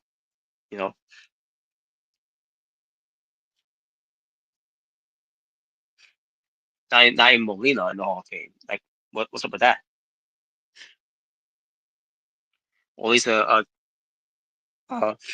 against Michelle in the Hall. Not even her in the Hall. No, she's not even she's in the Hall of Fame.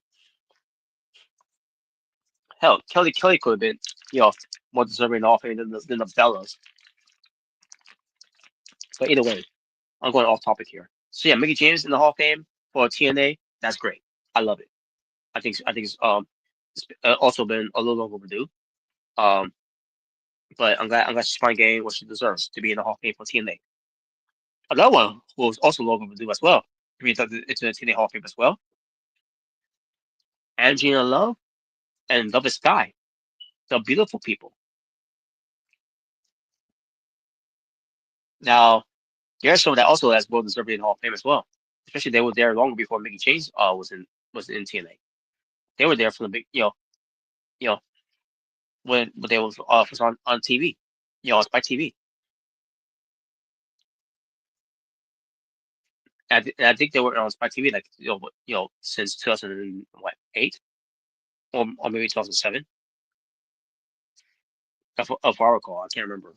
I'm pretty sure it was around that. No, I'm pretty sure that's I believe since 2005 I think they were on Spike TV at the time. But either way, um,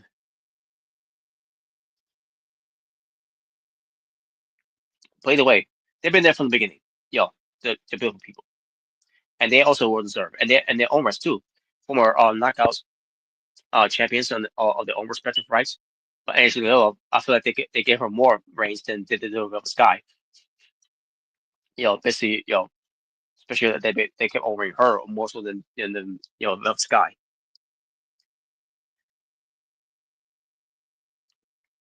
And I can't remember if they were tag team champions together.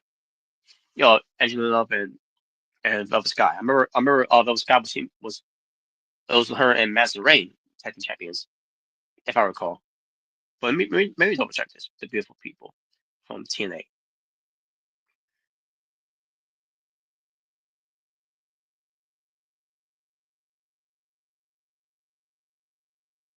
Let's see.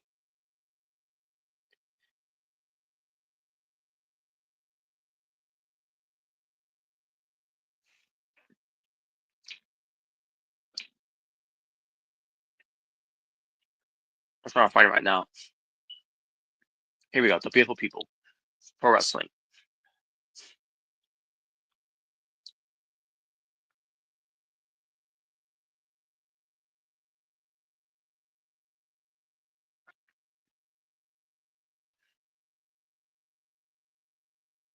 And apparently there's different names of them too as well. First, obviously, the Beautiful People, as we all know of. Then there's also, what comes to saying the initials, the BPs. There's also other things they're named also. They were also named, because it was, when you think of the Beautiful People in TNA, you think of the Sky and Angela Love, and that's what it's always been, because of the Beautiful People. And obviously they add more members into it as well, but if you think of Beautiful People that are really made Beautiful People what it was those two, the Sky and Angela Love,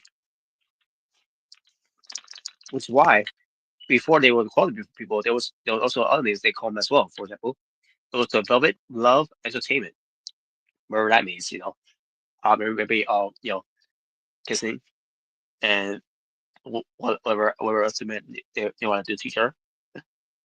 I doubt. Just me fantasizing what they were doing to each other. You know, by that grip. Another name they had here was me p sexy and meanest girls. You know what? The People is a better name when it comes to the this. Also, members of People at the time, members of them was Kip, or should I say Cute Kip, which is Kip James, or who we know as Billy Gunn. Master Rain was a part of that, and Lacey Von Erich was part of that.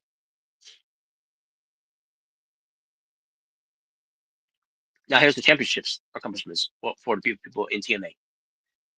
Andrea Love, 4 times. Okay, so it was 4 times. I thought it was 5 times. I must have think about somebody else that was 5 times. I think that's Mickey James, but I'll go back to her as well. But yeah, Knockouts championship. It was Andrea Love 4 times. Master Rain, who was also a 2-time. Velvet Sky, who's I believe Velvet Sky was also a 2-time as well.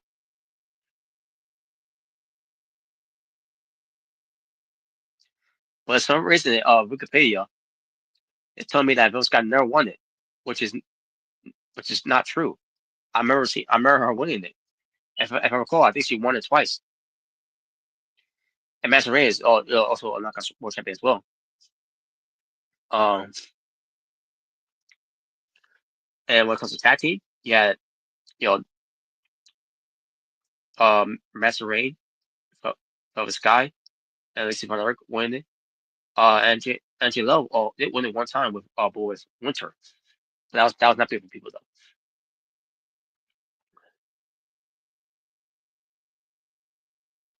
So yeah, Master Rain may have won it with Velvet Sky 1 time.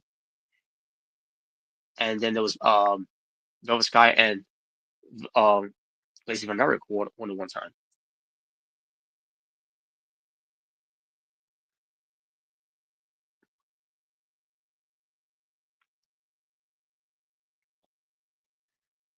But yeah, let me go back to the TNA Knockouts Championship.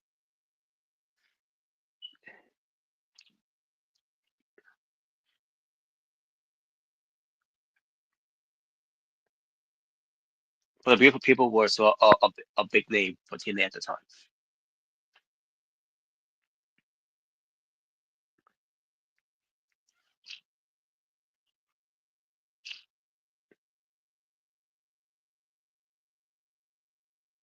All right, let me go. Let me see. Angela Love, 1 time, 1 time. I mean, 2 times. I meant to say 1 time, 1 time. Yeah.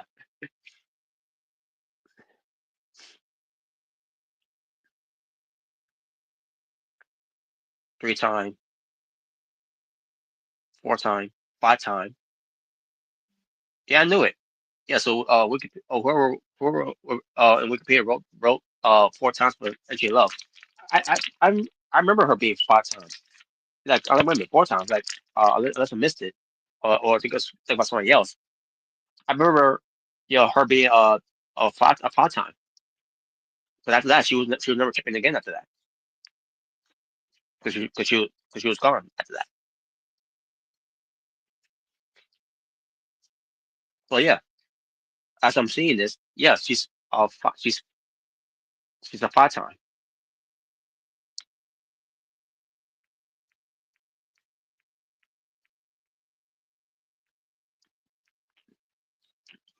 Now I miss see Madison Rain here because they might have her wrong too. Let me see. 1 time, 2 time, 3 time. Yeah, I figured she had one more than two, and she's also a 4 time, 5 time, and that was it. That was it for a Madison Race reign. And then we go look at Velvet Sky here. 1 time, which I remember it was Bound For Glory. 2 time. Her second reign met a lot more now because the first reign they bossed her first reign. And that was it. That was one time she's been Knockouts champion. Now we look at Mickey James because I'm pretty sure Mickey James has won more times than Angela Love at this point.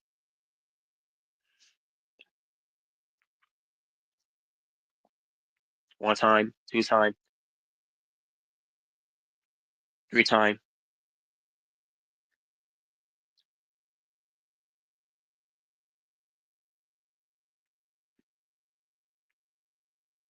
4 time, 5 time. No, that's it. It's only 5 times. So yeah, so far Madison Rain, Angela Love, and Mickey James, the only five. I mean, the only 5 time Knockouts World Champions to hold to be having that much reign in TNA. 3 knockouts of had held on to that title more times than anyone else in the knockouts division.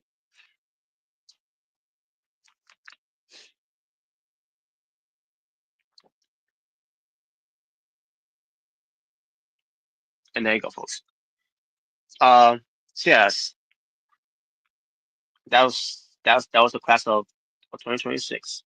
I mean, class of 2025. I have to say again. I'm sorry. I apologize. I'm just not under the weather here. Again, I'm trying to fight through it now. It came out of nowhere. It literally just came out of nowhere. But there you go, folks. Just got out of the way. And there you go, folks. That's basically it. So, and let me say this: congratulations to Mickey James and the beautiful people, Andrew Love and Velvet Sky. I had my issues a little bit with Andrew Love, but not a hate rich, not hate thing. It's just that kind of what eat the page, the whole thing where I feel like WWE, and NXT that overrate him so much. It was kind of how I felt with her in TNA, but more so in Ring of Honor. But I think in wrestling in general, I feel like they keep overrating MJ Love. Like she's the greatest female wrestler ever.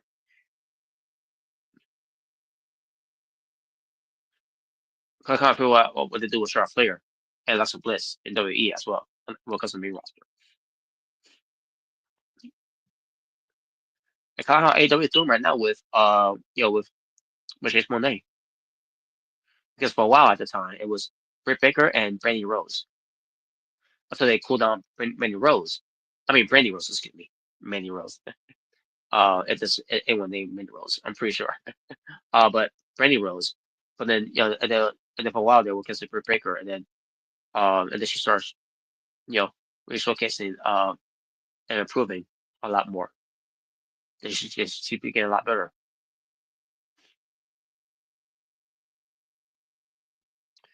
But there you go, folks. That's all we'll see from there. That's all there is to it, folks. So that being said, folks, I'm gonna wrap up from here. Thank you all for watching. Shout out um to CJ the Lone Wolf, who was being part of the stream. Shout out to the awesome Colorado fan. Shout out to the Russian Otaku. Hope to see you on the stream, in the future for BTA. And shout out to everyone else, that they commented. And before I get to that part, may also give a shout out to the moderators in Tokyo and Joko Gamer 85. They were not part of the stream, they're not part of the live chat, but they are my moderators. So shout out to them for being the moderators that I selected to be moderators for when it comes to keeping this, the this group chat a safe space for everyone. For anyone that wants to comment in the live chat, please do so. Next time we do an episode like this, you know, and I might do another one later on tonight when it comes to BTA episode 253. But make sure they keep a positive attitude, a positive vibe, positive comments, positive respect, positive tolerance. Positive tolerance, I should say. Positive respect, positive loyalty, positive energy, positive vibe, positive love, positive support to keep this positive safe space for all of us to keep things cool, aloof, zen for all parties around. Shout out to CJ the Lone Wolf. Shout out to the True Chamber. Shout out to the Omega Red for being part of the stream. And folks, next time we do an episode of Being the Asylum, because this has been episode 252. It'll be later on tonight. Another episode of BTA. To continue on more of the preview predictions for the rest of the panels. They want to do so. Of whoever's going to show up for WWE Crown Jewel in Perth and TNA Bound For Glory 2005. And we'll talk about some more topics as well as we go along. I hope you also do some fun topics as we go along as well. But once I come back from work though, that's that's all getting ready before we can do BTA. Now, and we'll try to set up this time after I'm done with the stream here. But next time we do an episode of BTA that I mentioned, it'll be episode 253, which is later on tonight after I come back from work. So hope you all see you all there. And what being said, for CJ the Lone Wolf, the True Jaybird, and your Maker Red, it's the natural born thriller. Say peace. On the streets, be well. Stay safe. Take care of yourself. Everything that's going the world. For I am out here. Till that for now. As I bid you all an apt do. For goodbye and good night. Bang. Until next time, folks. Following our tonight for BTA 253. Until then, take care of yourselves and each other. God bless. Peace. And take care.